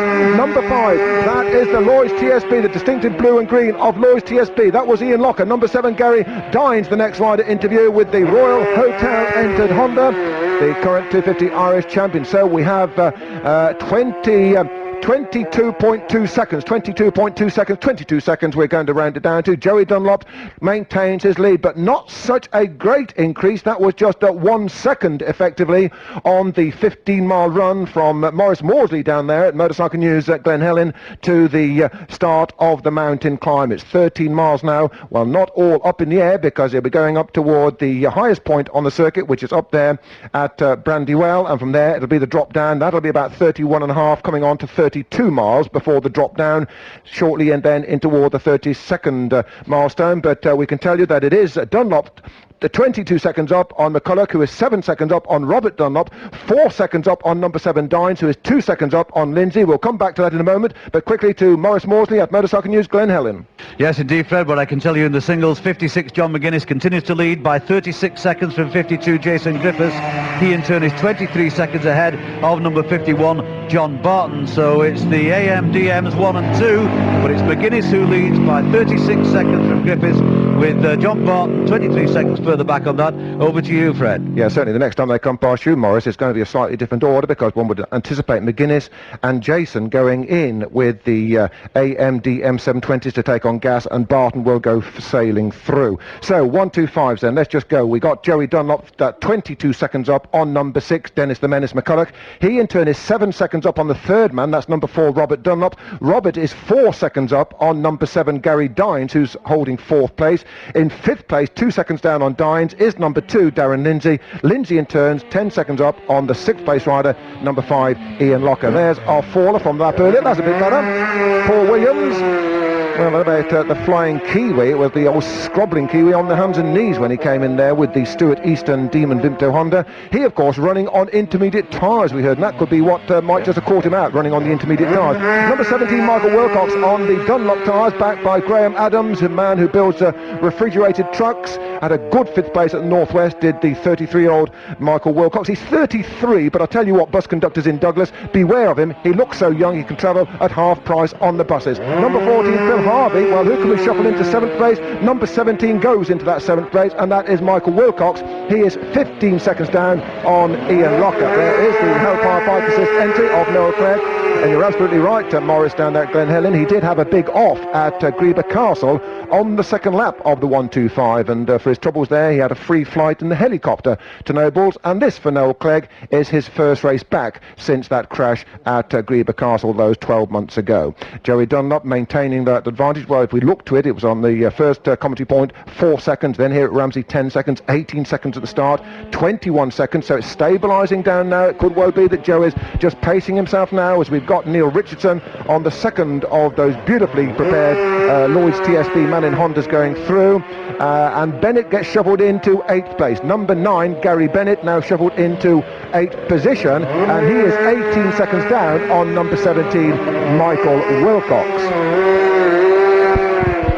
Joey Dunlop, he's been gone quite some time, and he'll be heading on now. Is this the lap? He's going to come in and make a rather sizable deposit for the Chancellor of the Exchequer and take on a couple of gallons of petrol before he goes out onto the final 2 laps. You never know with Joe whether it's going to be a 2-2 or a 3-1. It's going to be a splash and dash on the last lap. I'm sure that Jeff Cannell is already down there awaiting on some sort of action that will surely be coming his way very, very soon. So finally, before we go back to the start-finish line, as Chris Gross goes through there, I can tell you that it was 22 seconds Joey Dunlop's advantage over number 6 McCulloch. He was 7 seconds ahead of Robert Dunlop, who is 4 seconds up on number 7 Gary Dines. Rounding out the top 6 in 5th place, number 2 Darren Lindsay, 2 seconds down on Dines, but 10 seconds ahead of the 6th man, number 5 Ian Locker. That's it, lap number 2 at Ramsey Hairpin. We move on to Motorcycle News Grandstand.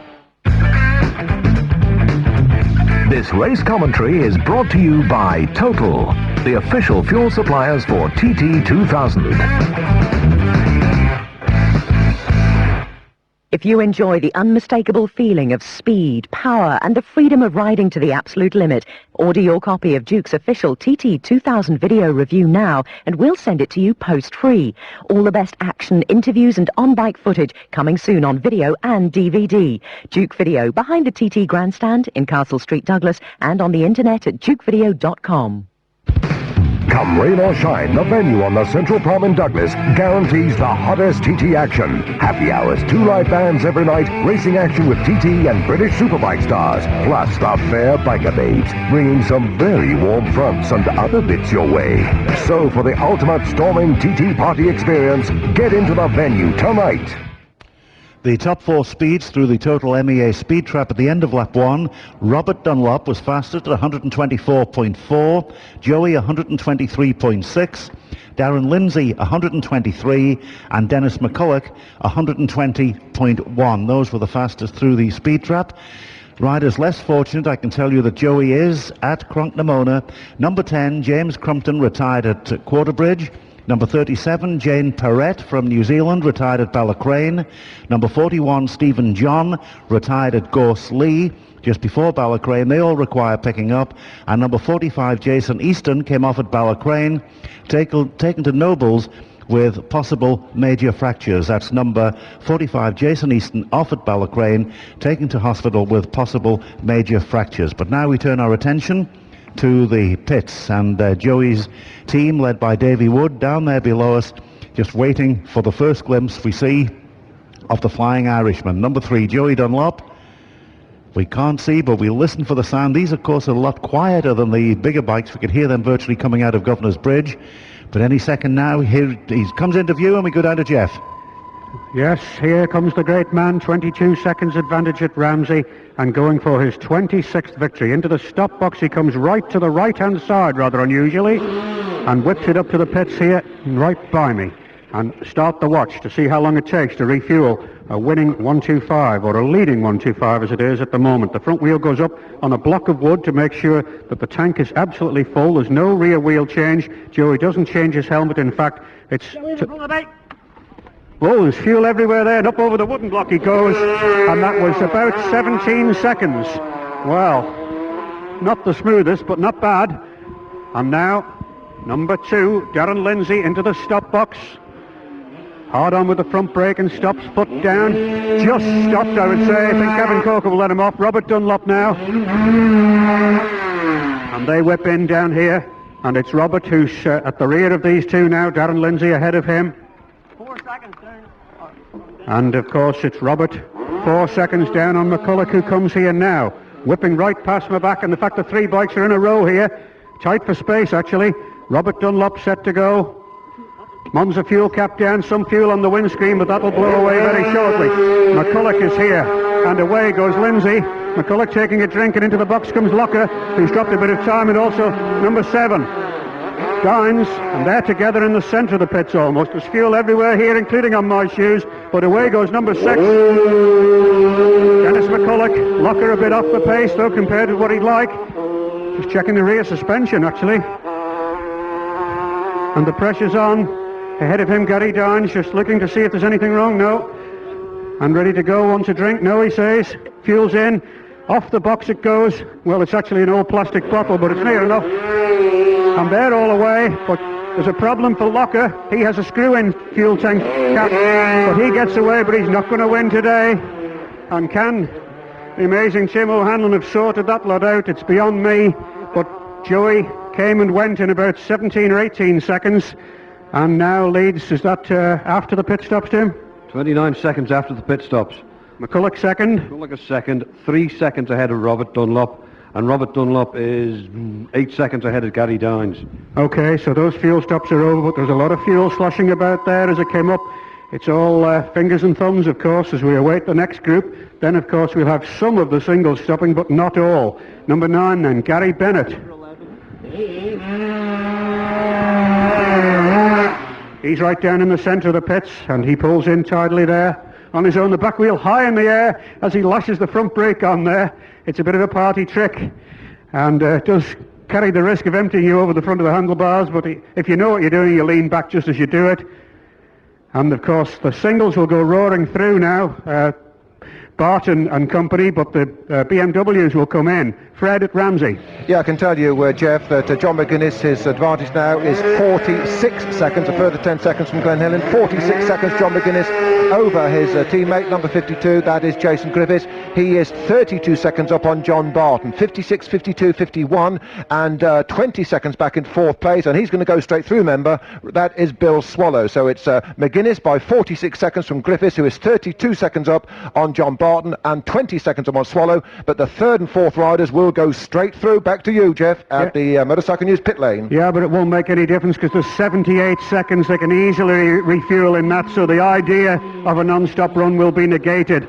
I'm sure that McGuinness and Griffiths will finish 1-2 as regards the fueling arrangements. As number 17, the talented Michael Wilcox comes in here, and also coming in, number 1, let's see what damage was caused to the Vimto Honda with that trip off at Ramsey hairpin for Paul Williams, the New Zealander. Doesn't seem to be anything, actually, just a bit of a scrape, but nothing whatever. It would be the left-hand side, I should imagine, that we'd have to look at. Scrutineers checking it over, and doesn't seem to be any damage at all. As number 11 comes in here, and 15, and that's Noel Clegg and Mark Tyrrell.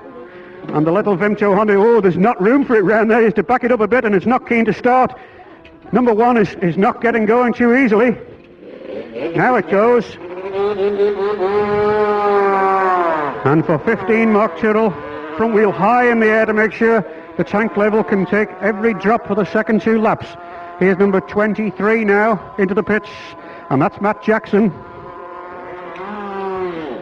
And he's going to be out.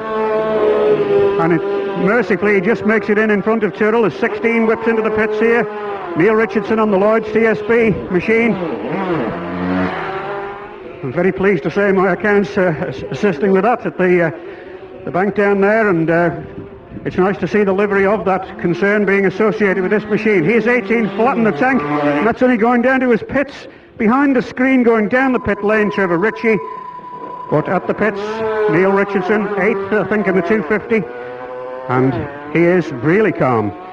And with fuel swapping everywhere, including under the seat, though. You've got to keep it off the twist grips and the clutch levers. Oh, where's the rider coming here now? Watch this. Whoa, that's close.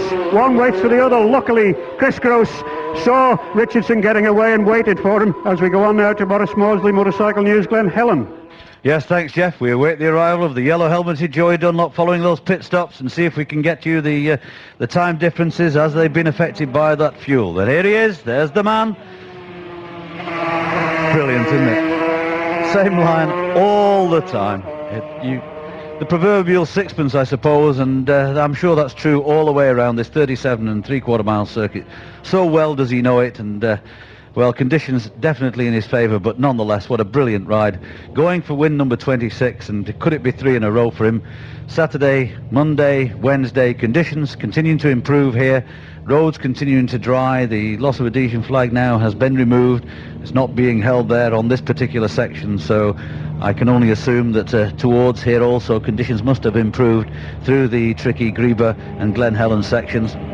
Next machine interview is that of number 4, Robert. So it's Dunlop 1 and 2 on the road. And Robert Dunlop also safely through here, followed by number 2, Darren Lindsay. So the positions on the road remain constant.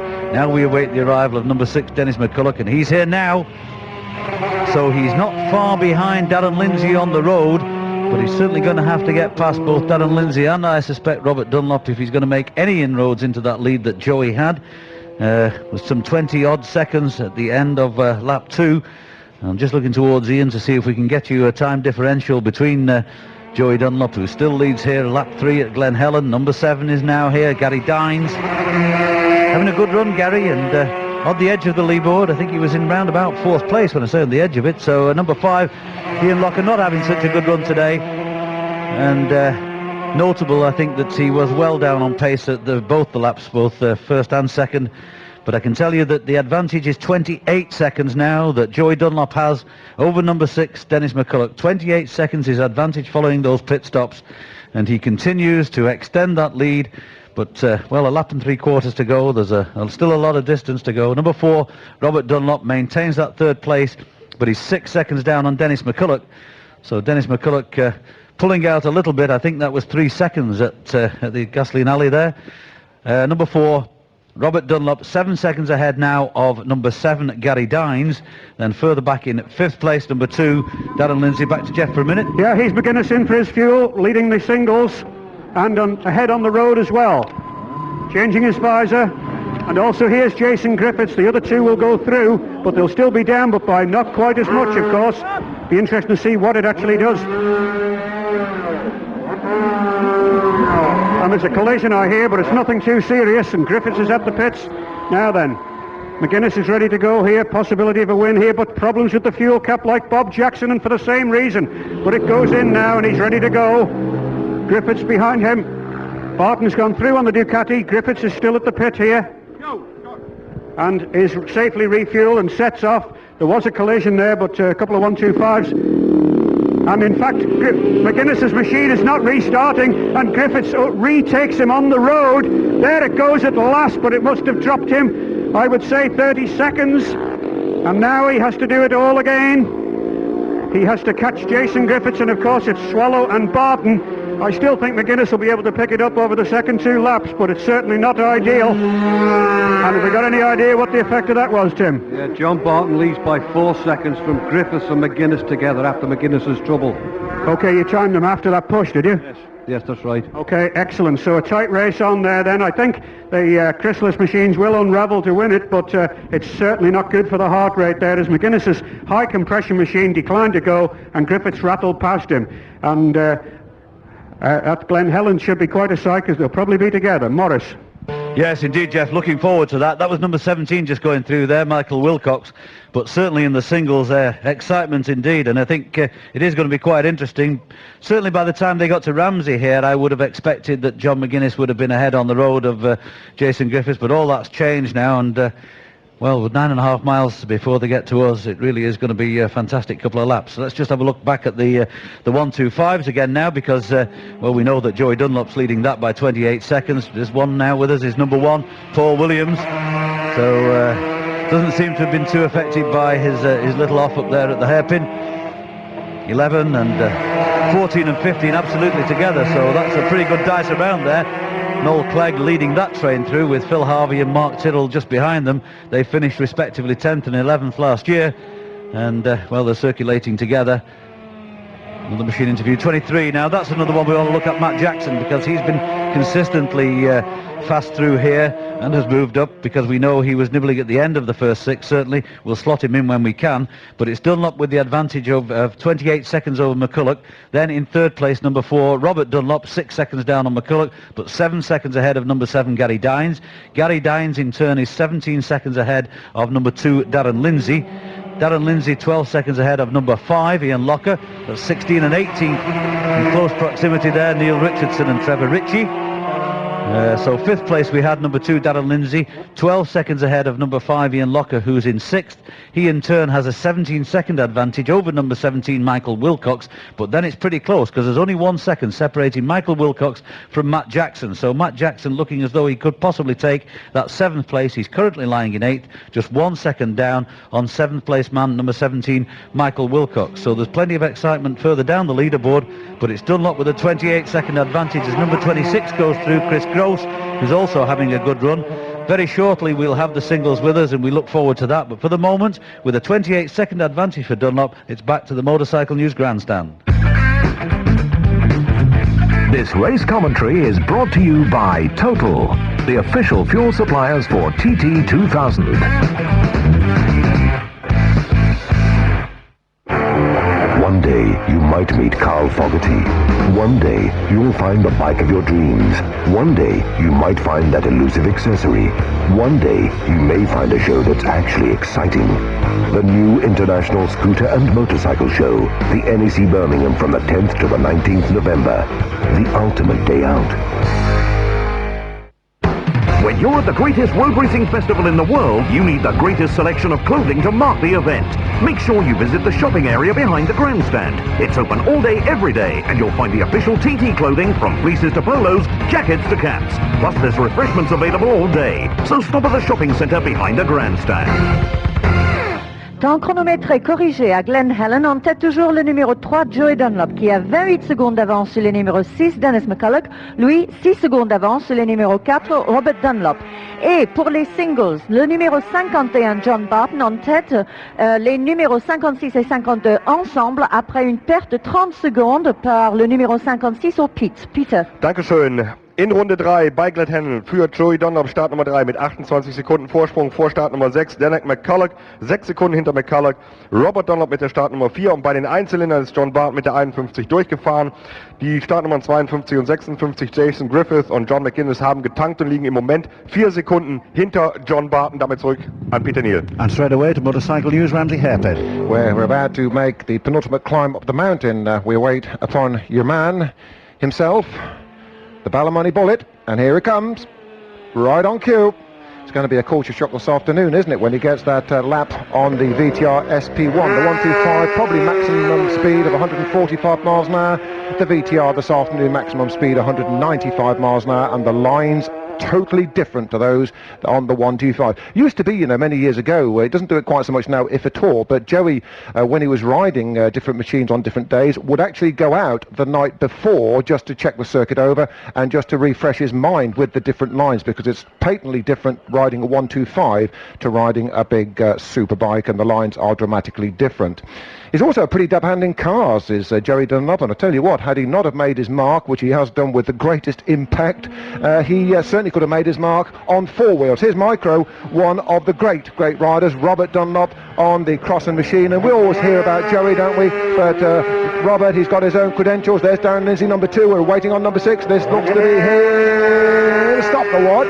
55.1. Take away 30 seconds, and that's 25.1. In fact, he's pulled back a couple of seconds. He's pulled back a couple of seconds on William Joseph. Now, I don't quite know what we read into that. I suspect it may well be that Dennis is speeding up. Certainly his approach up the short incline from Stella Maris, they'd be rattling through there in about 5th gear at 120 mile an hour. It was notably quicker than it was for Joey. This is number 7, Gary Dines, 30-year-old from Maryland, 3rd in the 125 last year. And of course, for Dennis McCulloch, perhaps at the back of his mind will be his position last year, retired whilst holding 2nd last year. And as number 5 goes through Ian Locker, we can tell you that it is 25 seconds the advantage. Joey Dunlop over Dennis McCulloch. No further positions at the moment, so we can pick up with the singles and Maurice Morsley down there at Motorcycle News, Glen Helen.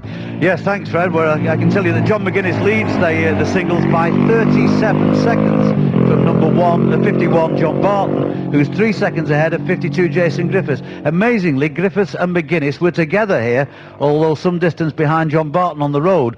So after that amazing pit stop with John McGuinness having some problems, he's pulled out quite a lump in 9.5 miles, because McGuinness now leads the race by 37 seconds from John Barton, who's in 2nd. Barton just 3 seconds up on Jason Griffiths, and I'm sure that'll change fairly shortly. So the Chrysalis AMs will be 1 and 2, but it's McGuinness who has it. In 4th place, number 59, Bill Swallow, 21 seconds down on number 52, Jason Griffiths. With that, back to you, Fred, at Ramsey. Well, we can now shuffle into the lower leaderboard. Gary Dines, 17 seconds down on McCulloch. He's 3rd, number 7, Gary Dines, 3rd. In 4th place, it is number 4, Robert Dunlop, but 12 seconds back on Gary, but 7 seconds ahead of the 5th place rider, number 2, Darren Lindsay. Lindsay, in turn, is 11 seconds up on number 5, Ian Locker. Well, 4 times a TT winner, Ian Locker. He ain't going to make it 5 here today. He won the 125 last year, got the lap record. I'm wondering whether that lap record will go to Joey Dunlop. The last flying lap will be his, or the only flying lap will be his last flying lap. He's been into the pits, so it will be lap number 4, where we'll see if we're going to get a lap record. Could indeed go to Dennis McCulloch, because we fancy that Dennis McCulloch now may well be just upping the ball game.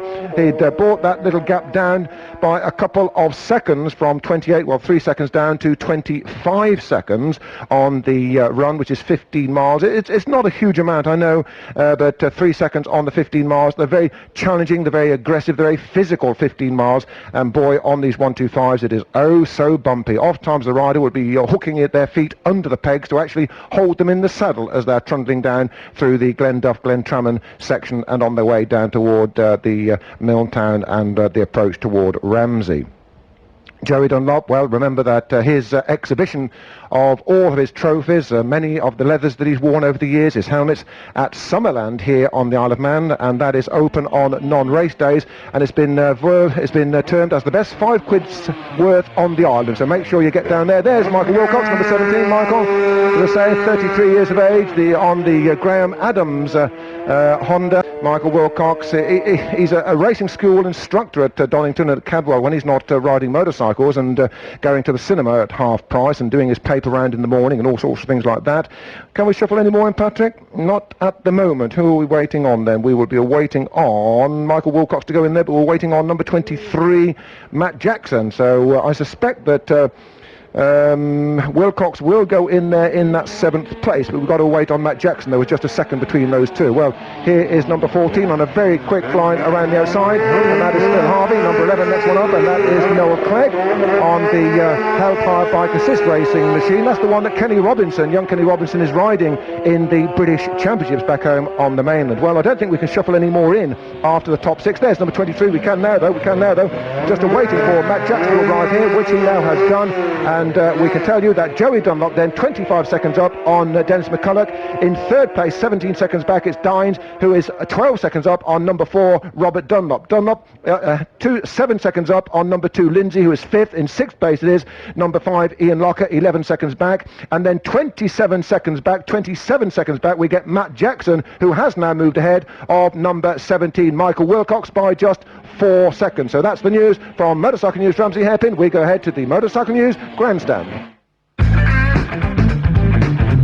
This race commentary is brought to you by Total, the official fuel suppliers for TT2000.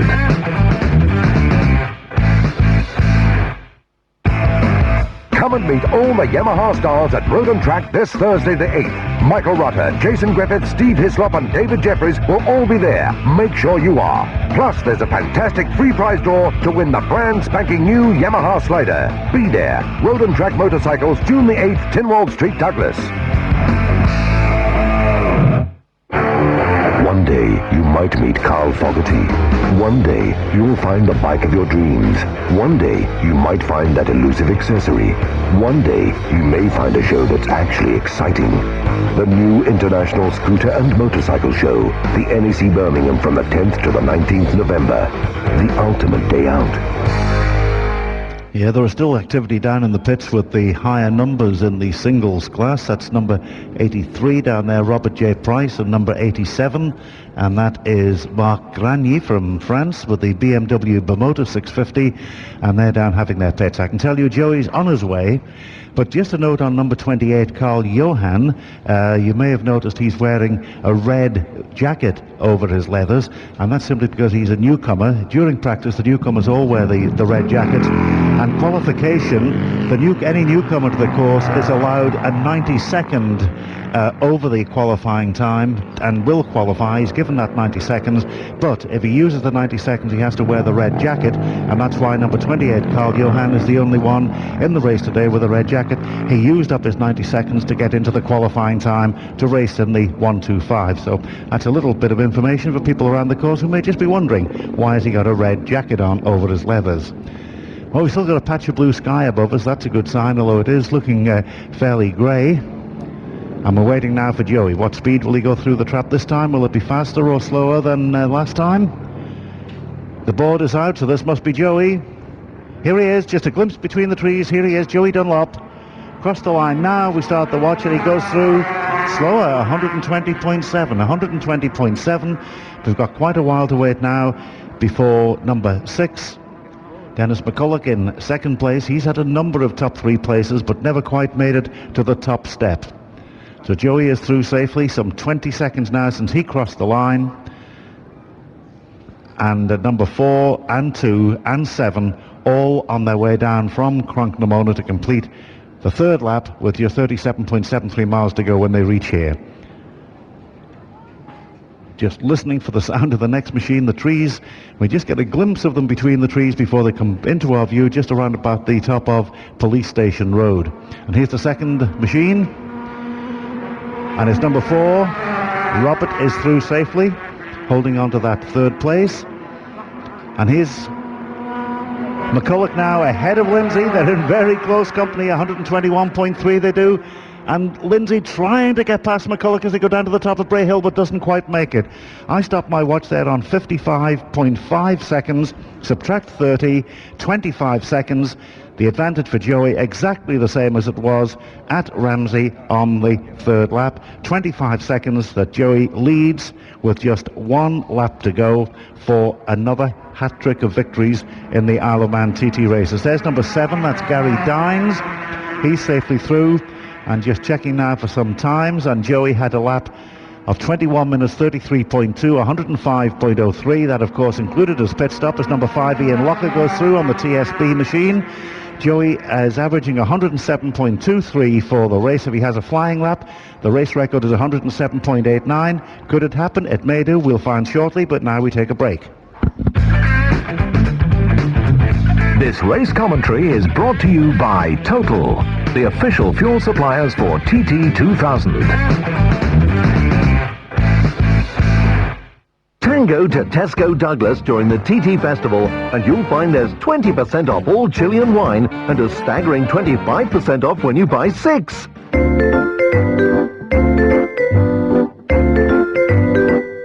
Tesco, every little helps.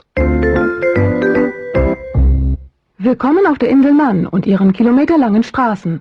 Lassen Sie sich Zeit beim Betrachten der Landschaft und beim Fahren. Berücksichtigen Sie die Rechte der anderen Verkehrsteilnehmer und fahren Sie links. Dies ist eine Nachricht von der Verkehrssicherheit und Kingsmead Finance.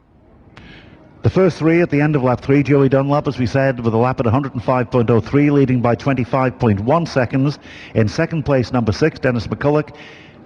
He is 11.4 seconds ahead of number 4, and that is Robert Dunlop. But of course, we're waiting for number 7 to come in to those times into third place. Back to Motorcycle News, Ramsey.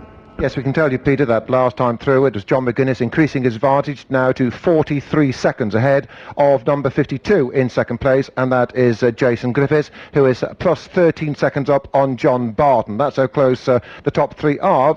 McGuinness 43 seconds up on Jason Griffiths, number 52, who is 13 seconds up on John Barton. Barton in turn 21 seconds up on the other guy that went straight through, and that is Bill Swallow. So that's the top four, 56, 52, 51, 59, the only numbers we have at this moment. So back to you, Peter Kneale, at the Motorcycle News Grandstand.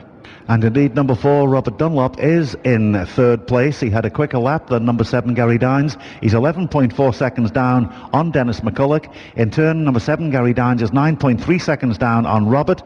In fifth place, number 2, Darren Lindsay, 19 seconds down on Gary Dines. So 3, 6, 4, 7, 2. What did we say at the beginning? The winner would come numbers between 1 and 7.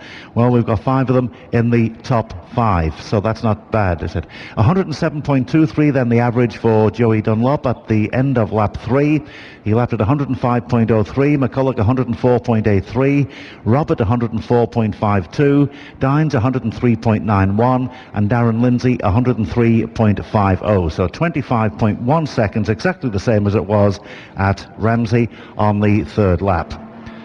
Numbers 11, 15 and 17. 17, there's Michael Wilcox, but he just seems to be dropping off the pace a little, overtaken by number 23, Matt Jackson.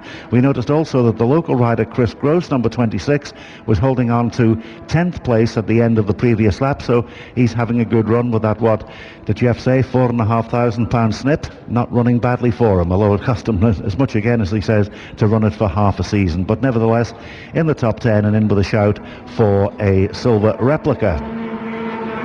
14 and 15 still circulating together. Phil Harvey and Mark Tyrrell there through. Number 11 follows them. That's Noel Clegg. I think it's time now that we went off to Motorcycle News Glen Helen. Yes, thank you, Peter. This isn't he. This is one refugee, I think, but the second one is. Here's Dunlop now, so he's getting into the back of the singles, but Dunlop safely through here. Same line again. Magnificent. Number 87. That's the last starter. In fact, Mark Granny was reported having his pit, and number 76 also, another of the singles, Carl Wilkie. Carl, who was originally posted as a non-starter but has started, but Dunlop safely negotiated those back markers, or later runners shall we say, and he's negotiated the 9.5 miles to Glen Helen for the fourth and final time, and he still leads, and he's absolutely brilliant. Number 3, Joey Dunlop, safely through here. Not another machine of the 125s yet with us.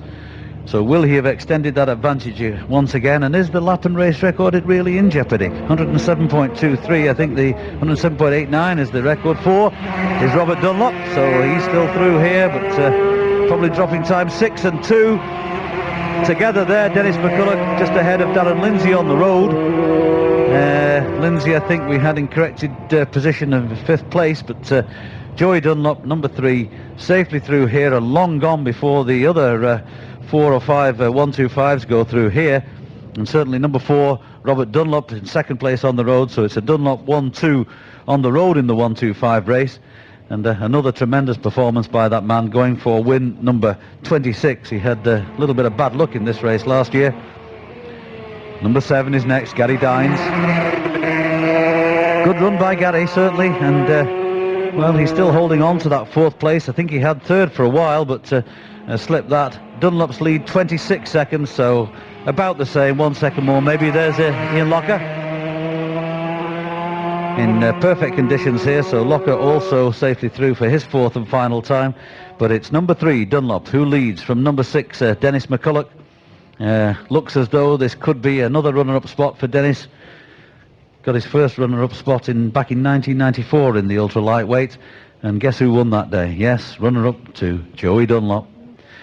In fact, he led this race in 97 before the current lap record holder, Ian Locker, had that fantastic last lap to achieve that lap record and take the win, which relegated Dennis to second place yet again, and it looks as though that's the position he's going to finish in once more. Dennis McCulloch, 26 seconds down on Joey Dunlop, but he's 14 seconds ahead of number 4 Robert Dunlop, so beginning to secure that second place with the 14-second advantage over number 4 Robert Dunlop. Then 10 seconds back on that is number 7 Gary Dines, maintaining that 4th place, 17 seconds ahead of number 2 Darren Lindsay, and Darren Lindsay and Dennis McCulloch pretty well together on the road. So it's been a good race in improving conditions. We're pleased to be able to have got this one in, and certainly after the first very tentative lap when they came here following the shower that occurred just before the start of the race today, conditions have improved and dried, and of course that's been reflected in the speeds. So 17 seconds, number 7 in 4th place Gary Dines has that advantage over 5th place man number 2 Darren Lindsay, who in turn has a 17 seconds ahead of number 5 Ian Locker. There's number 9, still circulating well, Gary Bennett. We await numbers, Michael Wilcox, number 17, and Matt Jackson, number 23. They've been having a pretty good battle, although not together on the road, certainly in terms of corrected time, and it seems as though Matt Jackson's beginning to win that. There was just 1 second between them on the previous lap here at Glen Helen, and since then we know that Matt Jackson has reversed that position and has pulled out a bit of an advantage over Michael Wilcox. So there's still a lot left in this race, and of course there's a lot left in the singles. That's certainly been exciting, to say the least. I know we haven't kept too much of an eye on that with the 1-2-5s are going past us at the different times, but number 56 John McGuinness really got that Chrysalis AMDM going well there, and despite the fact that Jason led the practice leaderboard by quite a margin come race day, and John McGuinness clearly has it within that, and he's a big man, but certainly he's managing to move that Chrysalis AMDM around this circuit very well indeed. Jason Griffiths, no answer to him really, despite the fact that John McGuinness lost a lot of time with his pit stop, allegedly something in the order of 30 seconds, so he's pulled that back very quickly indeed. Another of the 1-2-5s here is one of the men we're looking for, Michael Wilcox. No mean rider, of course. He was 6th last year, was Michael, and currently lying, we believe, in about 7th place, ahead of number 23, Matt Jackson. And, some little while, I suppose, before Matt Jackson is due with us. I don't know whether we can get him on this broadcast, but I can tell you for the 4th and final time in the 1-2-5 that Joey Dunlop leads by 26 seconds. That's just 1 second further than it was Dennis McCulloch in 2nd place. Just checking those, 14 and 15 together, Phil Harvey and Mark Tyrrell, followed by 23. There's Matt Jackson, so he's safely through here. But the news from Glen Helen is that it's an extended advantage, 26 seconds. Dunlop leads from McCulloch. With that, back to the Motorcycle News Grandstand. This race commentary is brought to you by Total, the official fuel suppliers for TT2000.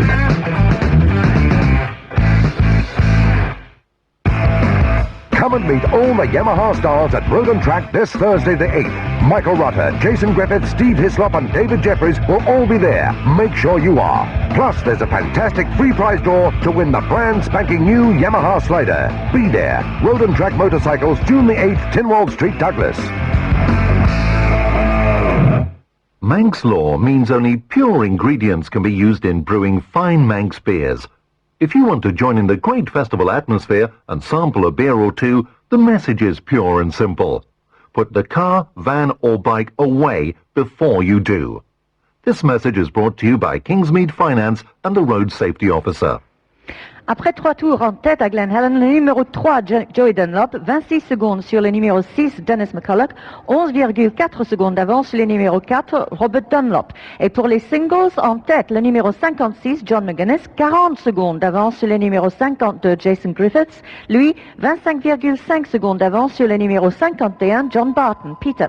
Dankeschön, Mavis. Bei den 125ern führt hier bei Start und Ziel nach der 3. Runde Joey Dunlop mit 25,1 Sekunden Vorsprung vor Startnummer 6 Dennis McCulloch. McCulloch 11,4 Sekunden vor Startnummer 4 Robert Dunlop. Und bei den Einzylindern Startnummer 56 John McGuinness 40,1 Sekunden vor Startnummer 52 Jason Griffith. Griffith 25,5 Sekunden Vorsprung vor Startnummer 51 John Barton. Und damit zurück an Peter Kneale.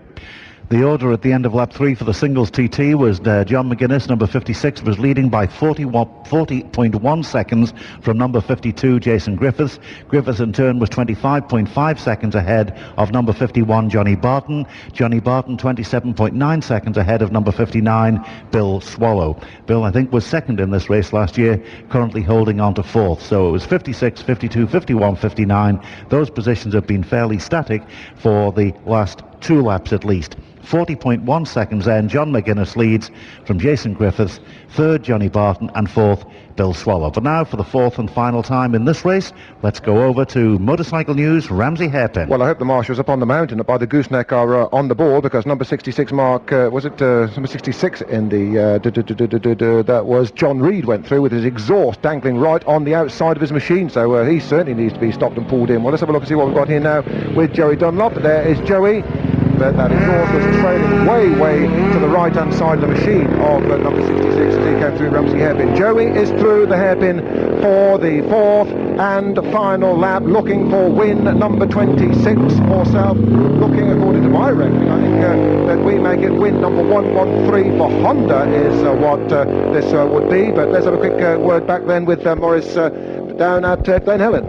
Yes, indeed. We've got 56 and 52 circulating together, and obviously that's where they were at the grandstand, because that would make it 40.1 or 41 seconds between them, and in third place John Barton. So they've gone through Glen Helen for their fourth and final time, and the lead remains the same. McGuinness by 40.1 seconds from Griffiths. In third place 51 John Barton. We await for Swallow. With that, back to you, Frederick Ramsey. And we await. There is Dennis McCulloch. There is Dennis McCulloch going through there now, and I reckon that was about 55 seconds, so take that away, that would be no, that can't be right, can it? What have we got there? 21 seconds. That's it. 21 seconds is the advantage. Well, it has come down another 3 seconds, but Joey will be pacing himself on this one. 21 seconds is the advantage to Joey Dunlop over Dennis the Menace. Dennis will be thinking to himself, oh dear, I was here last year and retired from second place on the last lap. The boy that finished runners-up in the 250 Irish Road Race Championship of last year, he'll be looking to get home on this one, albeit quite some ways behind the master, and he is totally that this year, is he not?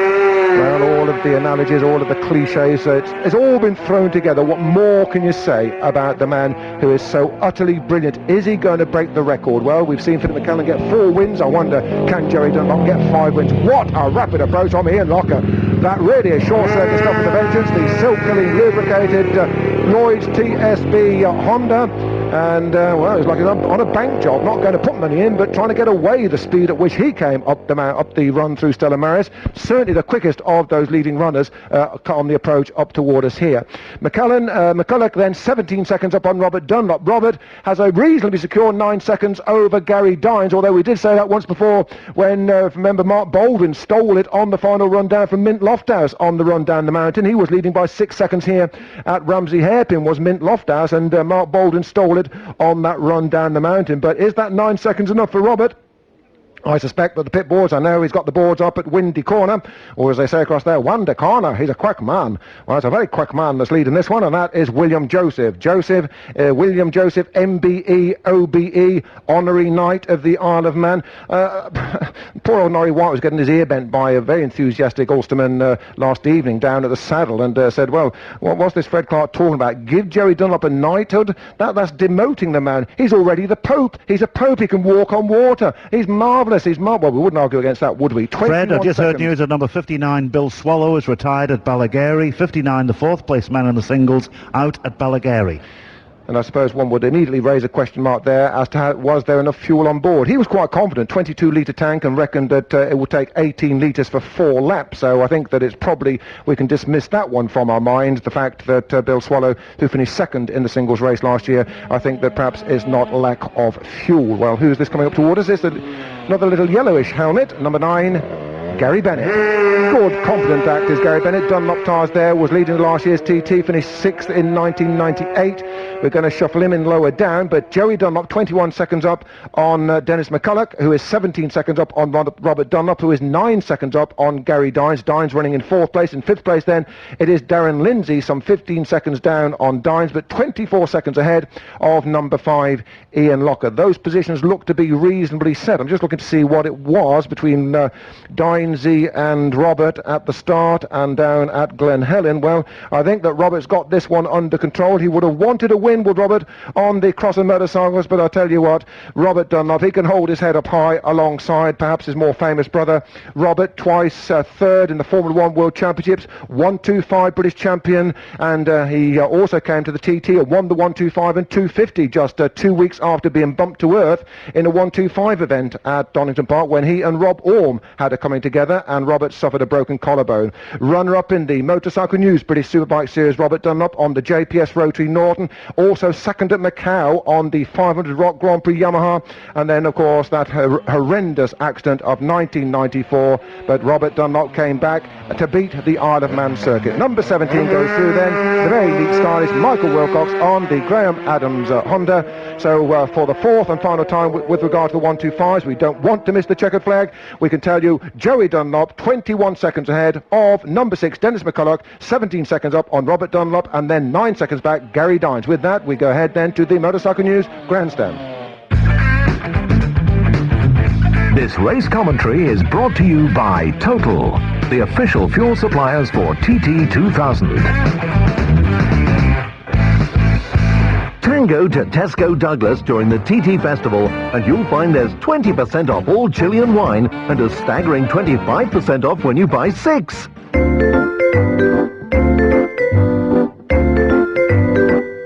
Tesco, every little helps.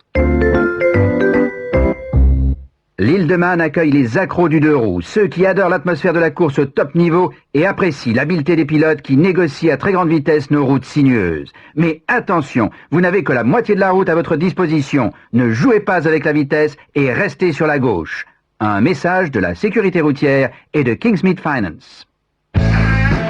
Want to win a race replica Kawasaki ZX-7R? Well, simply pull into any Total service station over the TT Festival, get out your TT 2000 Clubman card and ask for full details. Pick up your TT Clubman card at all Total service stations and ShopRite stores island-wide, and you could be a TT 2000 winner with ShopRite and Total. A list of retirements from the ultra-lightweight race. Number 12, Barry Wood, retired at Quarterbridge. Number 20, Alan Bud Jackson, retired at Quarterbridge. He's making his own way back. 22, Ted Roebuck, retired at the pits. 31, Jimmy Rogers, retired at the 32nd milestone. And number 35, John Vincent, retired at the pits. On to the singles TT, number 58 Steve Day, retired at Graham's. 60 Rich Hawkins, retired at the pits. 63 Dennis Gallagher, retired just past the Highlander. 69 Andrew Marsden, retired at Kirkmichael. 70 Anthony Shortland, retired at Selby Village. 73 Henry Bell, retired at Brandywell. Number 74, Andy Wilson, retired at the Hawthorne, and number 79, Stephen Murray, retired at Parliament Square in Ramsey. So those are the retirements in the ultra-lightweight and singles TT, but Joey is on his way. That's number 71, Terry McGinty, with a Harris Suzuki 750 just on his way for his fourth and final lap. But Joey will be coming into view very shortly. The weather's improved tremendously. The sun will be glinting on the fairings, and we'll be welcoming win number 26 for, well, there's no more you can say about Joey Dunlop. Is there? A legend in his own lifetime, and a hat-trick again. His previous ones were 1985 and 1988. Then he had that spill at Brands Hatch, missed the 89 TT, came back and started winning races again, and this looks very much like him. It is indeed. Let's hear it, for he's the man himself. Joey Dunlop crosses the line now. We start the watch. Whether it's needed this time, we don't know. We don't think so, but we'll count it down anyway for the 30 seconds. I can tell you that the man who's chasing him, Dennis McCulloch, number 6, is indicated a crunk pneumonia, but he's got to be here in the next 15 seconds to snatch victory from Joey Dunlop. Win number 26 in 25 years of racing. We were contemplating that if he got to 25, that would be a remarkable, but to win 3 in a row for the third time in his career, and I've been privileged to commentate on every one of his hat-tricks, and he just seems to get better and better, and there's 38 seconds gone now, so it doesn't matter about the watch. Joey Dunlop wins race number 26. Let's go down to Jeff for the atmosphere. Sure to be a tremendous cheer here as he swings in for the third time this week as a victor, and here he comes! And the little 125 pulls in right by me, and it's the 26th victory. What a fabulous man. He remembers to switch off the ignition.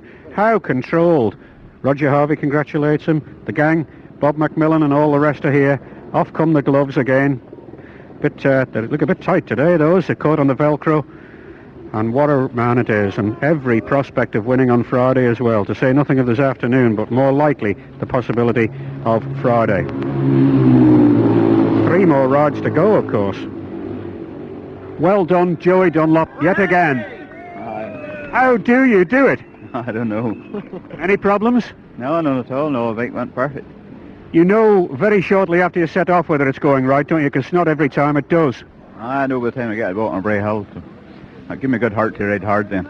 Well, you didn't really have much competition today. It's still a hard ride, though. 4 laps on the 125. It's quite a thrash, isn't it? Aye, it has indeed, because you're stretched up very hard, you know, and then my knees goes up, so... What were the conditions like? Was it damp the first quarter of a lap? No, it was all right, no. Stayed on, perfect. Good visibility? Oh, aye, no problems at all. Well, you're getting to know this winning caper a bit, and you've got every possibility of another one, which would make a record 4 for you. I'm starting to get tired. I'm sure you are. Okay, Joey's getting a bit tired, but he's getting a lot of acclamation here as we let the rest move in. And here's Robert, who is 3rd. And the first 5 are Irish, of course. What would we do without them? It's Locker who is the first non-Irish rider in the 125. Robert, a good try, but not quite. No, not quite enough. The years go by, eh? They don't seem to go by for Joey. What do you put it down to? How does the man do it? I don't know, I've no idea. You had a good go, and it's 2nd place to Dennis, I think. Yeah, Dennis was riding very well, so, yeah. Any problems? No problems, no. So just satisfied for 3rd then, if you couldn't quite get cracking. Was the bike a bit slower? Wasn't through here, it was the same speed. In fact, I think it was a mite faster than Joey's. Yeah, no, my bike was going okay. No, down to the man. Okay, and Dennis is a very good 2nd place. Well done. Aye, well, got her home. But that man, Joey Dunlop, just prevents everybody from winning anything else. I know, he's getting a bit of a habit with him, isn't it? Okay, did you have a good ride? Ah, yeah, enjoyed it. Wee bike went well. Couldn't fault it at all. Thanks to Clive Podgett, lent me a few parts there, and it worked perfect. I think Darren Lindsay tucked in for a tow too. Yeah, Darren tucked in for a tow. Got in front for a bit, tucked in for a tow again. That was interesting. But there's no way he was coming back because you'd already caught him on the road, and sense tells you just stick in and sit put. Yeah, well, that was it. Like, Darren's wee bike was going well, and he was able to come past now and again. Then I was able to pass him again through some of the twisty parts, so that worked all right. But you only saw Joey at the start and the end. I just seen him heading down Bray Hill to start there, or Glen Crushree Road, so that was a fair play to him. Okay, so to split the brothers is good. Aye, well, keep in between them. Brings a few quid in. They can't have a monopoly all the time. Brings a few quid in. Aye, well, help pay a few of the bills. I was just remarking there, though, 5 Irish riders, 1st to 5th. Yeah, it just shows we're not out of it yet. I don't know what we'd do without the lot of you. Anyway, well done. Hey, thanks. Okay, those are the top 3, Peter. Right, thanks, Jeff. Let's take a look now at the scoreboard for numbers 56. They're indicated as safely through Ramsey, but 18 minutes and 3 seconds since they started the lap, so there's no panic yet. They're not due for a little while, which gives me time to give you the official details for the ultra-lightweight race at the end of the 4 laps. Yes, Jeff? Tim O'Hanlon's just drawn my attention to the fact that the clocks don't seem to be moving with McGuinness. Well, that's true. Also, a note that I should have put to Joey, we'll get the chance later on, he was elected president of the TT Riders Association last night. And I can't think of a better man to be that, can you? No, and especially this week. Yeah, and the crowd's still surrounding him, but what about McGuinness? Is he in difficulty? Well, the clock hasn't moved, certainly. We haven't heard anything, but he was okay at Ramsey, and he's indicated us through Ramsey, so it's on the climb that there may be a problem, which I'm sure we'll be checking on very shortly. Griffiths' clock has moved. Is it the bungalow, the point? Yes, it is, yeah. So he has moved his clock. Yeah, but McGuinness hasn't. I don't think we should cause alarm on that just yet. No, we're just sort of going to check on that in a moment, Jeff. Anyway, the winner of the ultra-lightweight, number 3, Joey Dunlop, a final lap of 21 minutes 10.8, 106.88, a race time of 1 hour 24 minutes 30.8, 107.14. Second, number 6, Dennis McCulloch, a final lap of 20 minutes 1.8, 107.64, race time 1 hour 24 minutes 46.9, 106.80. McGuinness's light is on. The clock didn't move, but the light is on, indicating he's at Cronknamona, so panic over for that. So it looks like John McGuinness is going to take the Chrysalis AMDM to victory here, and we'll go back to that leaderboard in a moment for the ultra lightweight, because we want to get the winner of the singles TTN. This is one of the that's Chris Gross, actually, finishing in about 10th place.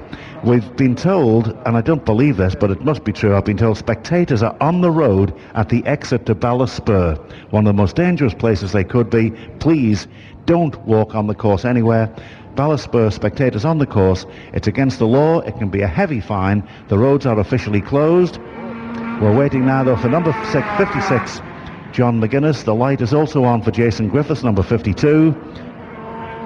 It's another of the 125s finishing, number 16. But here he is, John McGuinness, across the line, and he gets victory.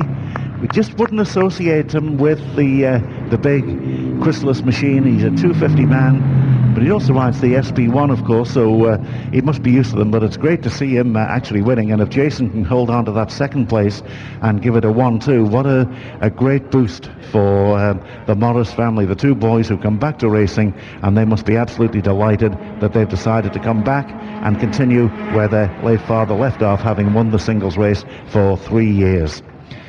He should be, in fact, there's a couple of bikes, well, one being pushed up, two being ridden up. And here he is. Let's go down to Jeff.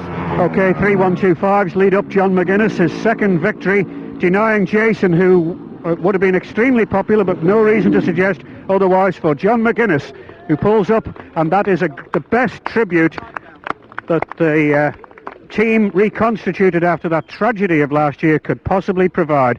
First, and we think probably second as well. And here is Jason just behind, but of course with a lower number is obviously behind on time, but a good second position there, and the two Chrysalis machines do it. Well done, John McGuinness. Fabulous. Oh, brilliant. Bike never missed a beat from word go. Absolutely awesome. Just me cocked up in the pit stop. I never switched the ignition back on there. Is that why it wouldn't go then? I thought it was because it was stuck on, you'd gone over compression, top dead centre. No, I just been practicing the starts. And, thank you.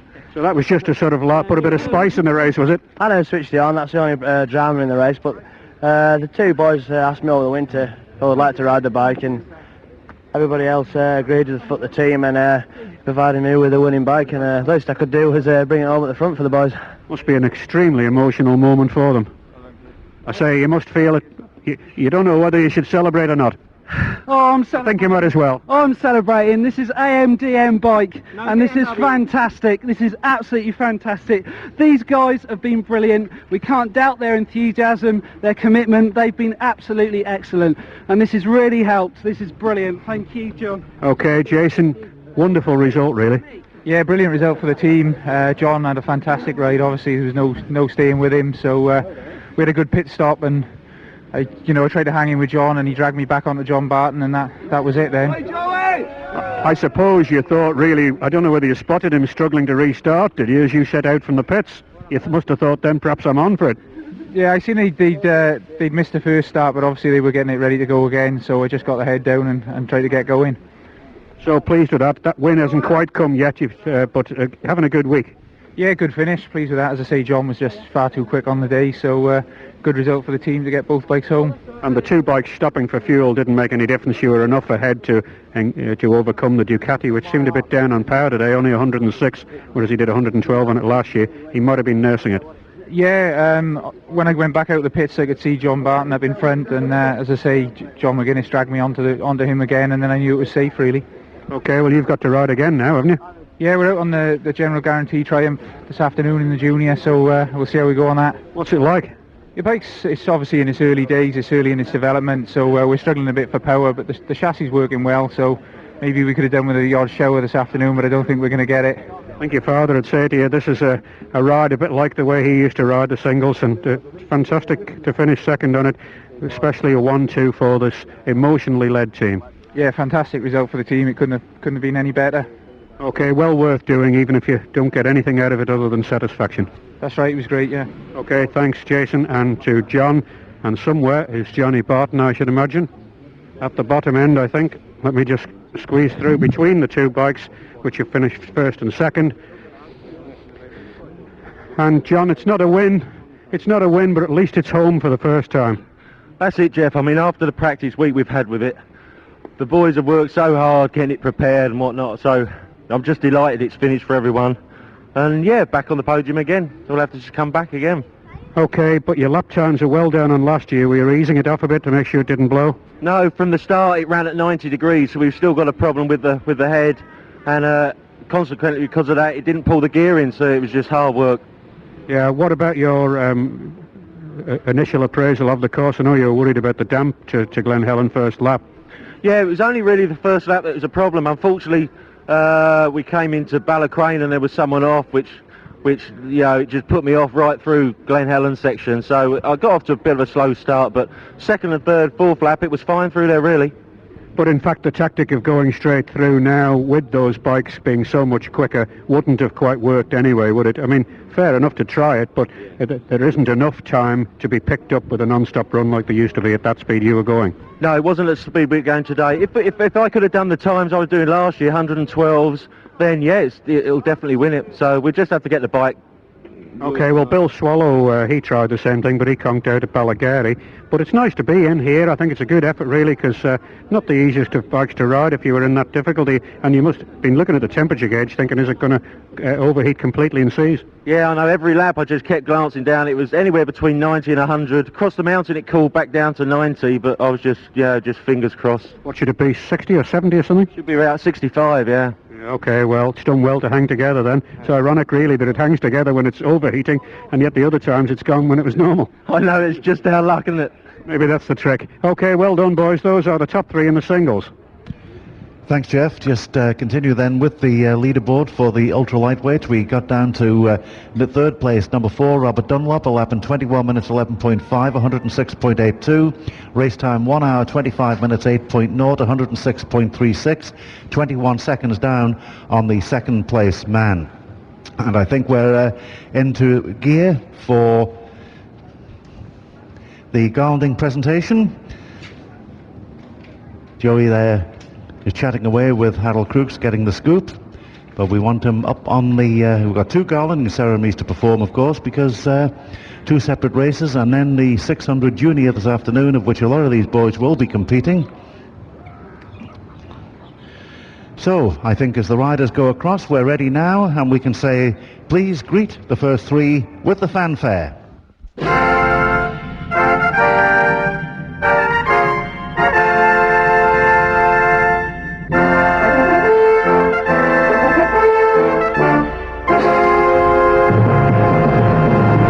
The one and only Joey Dunlop.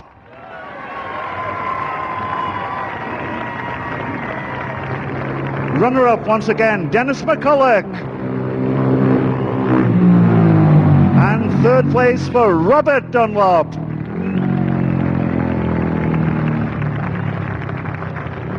And the garlanding ceremony for this race being carried out by Mr. Jim Parker, who is the chairman of the ACU Road Race Committee and head of organisation for the TT races. Firstly, to the third finisher, that's Robert Dunlop, and the green hat, which he pops on. Dennis McCulloch on the rostrum once again, surely a win for him in the not too distant future. Blue for him, and there here, Joey Dunlop says he only collects red hats. He's now got 26 of them, and what an amazing character he is. As fit and as friendly as ever. A really tremendous TT rider, Joey Dunlop. And now, ladies and gentlemen, the national anthem.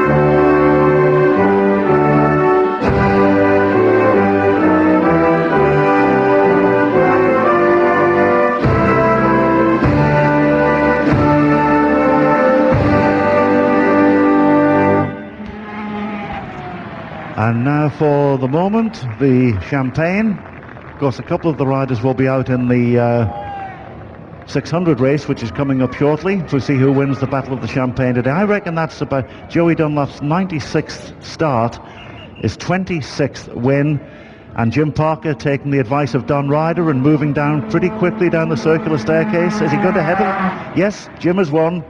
He's away before the Champagne. I was saying Joey had 96 starts, 26 victories, and I reckon on my count that's something like 71 silver replicas and just 7 bronze. And how many bottles of champagne, I just don't know. The presentation evening tonight is going to be another riot. Ladies and gentlemen, once again, Joey Dunlop. Second place man, Dennis McCulloch. And the third finisher, Robert Dunlop.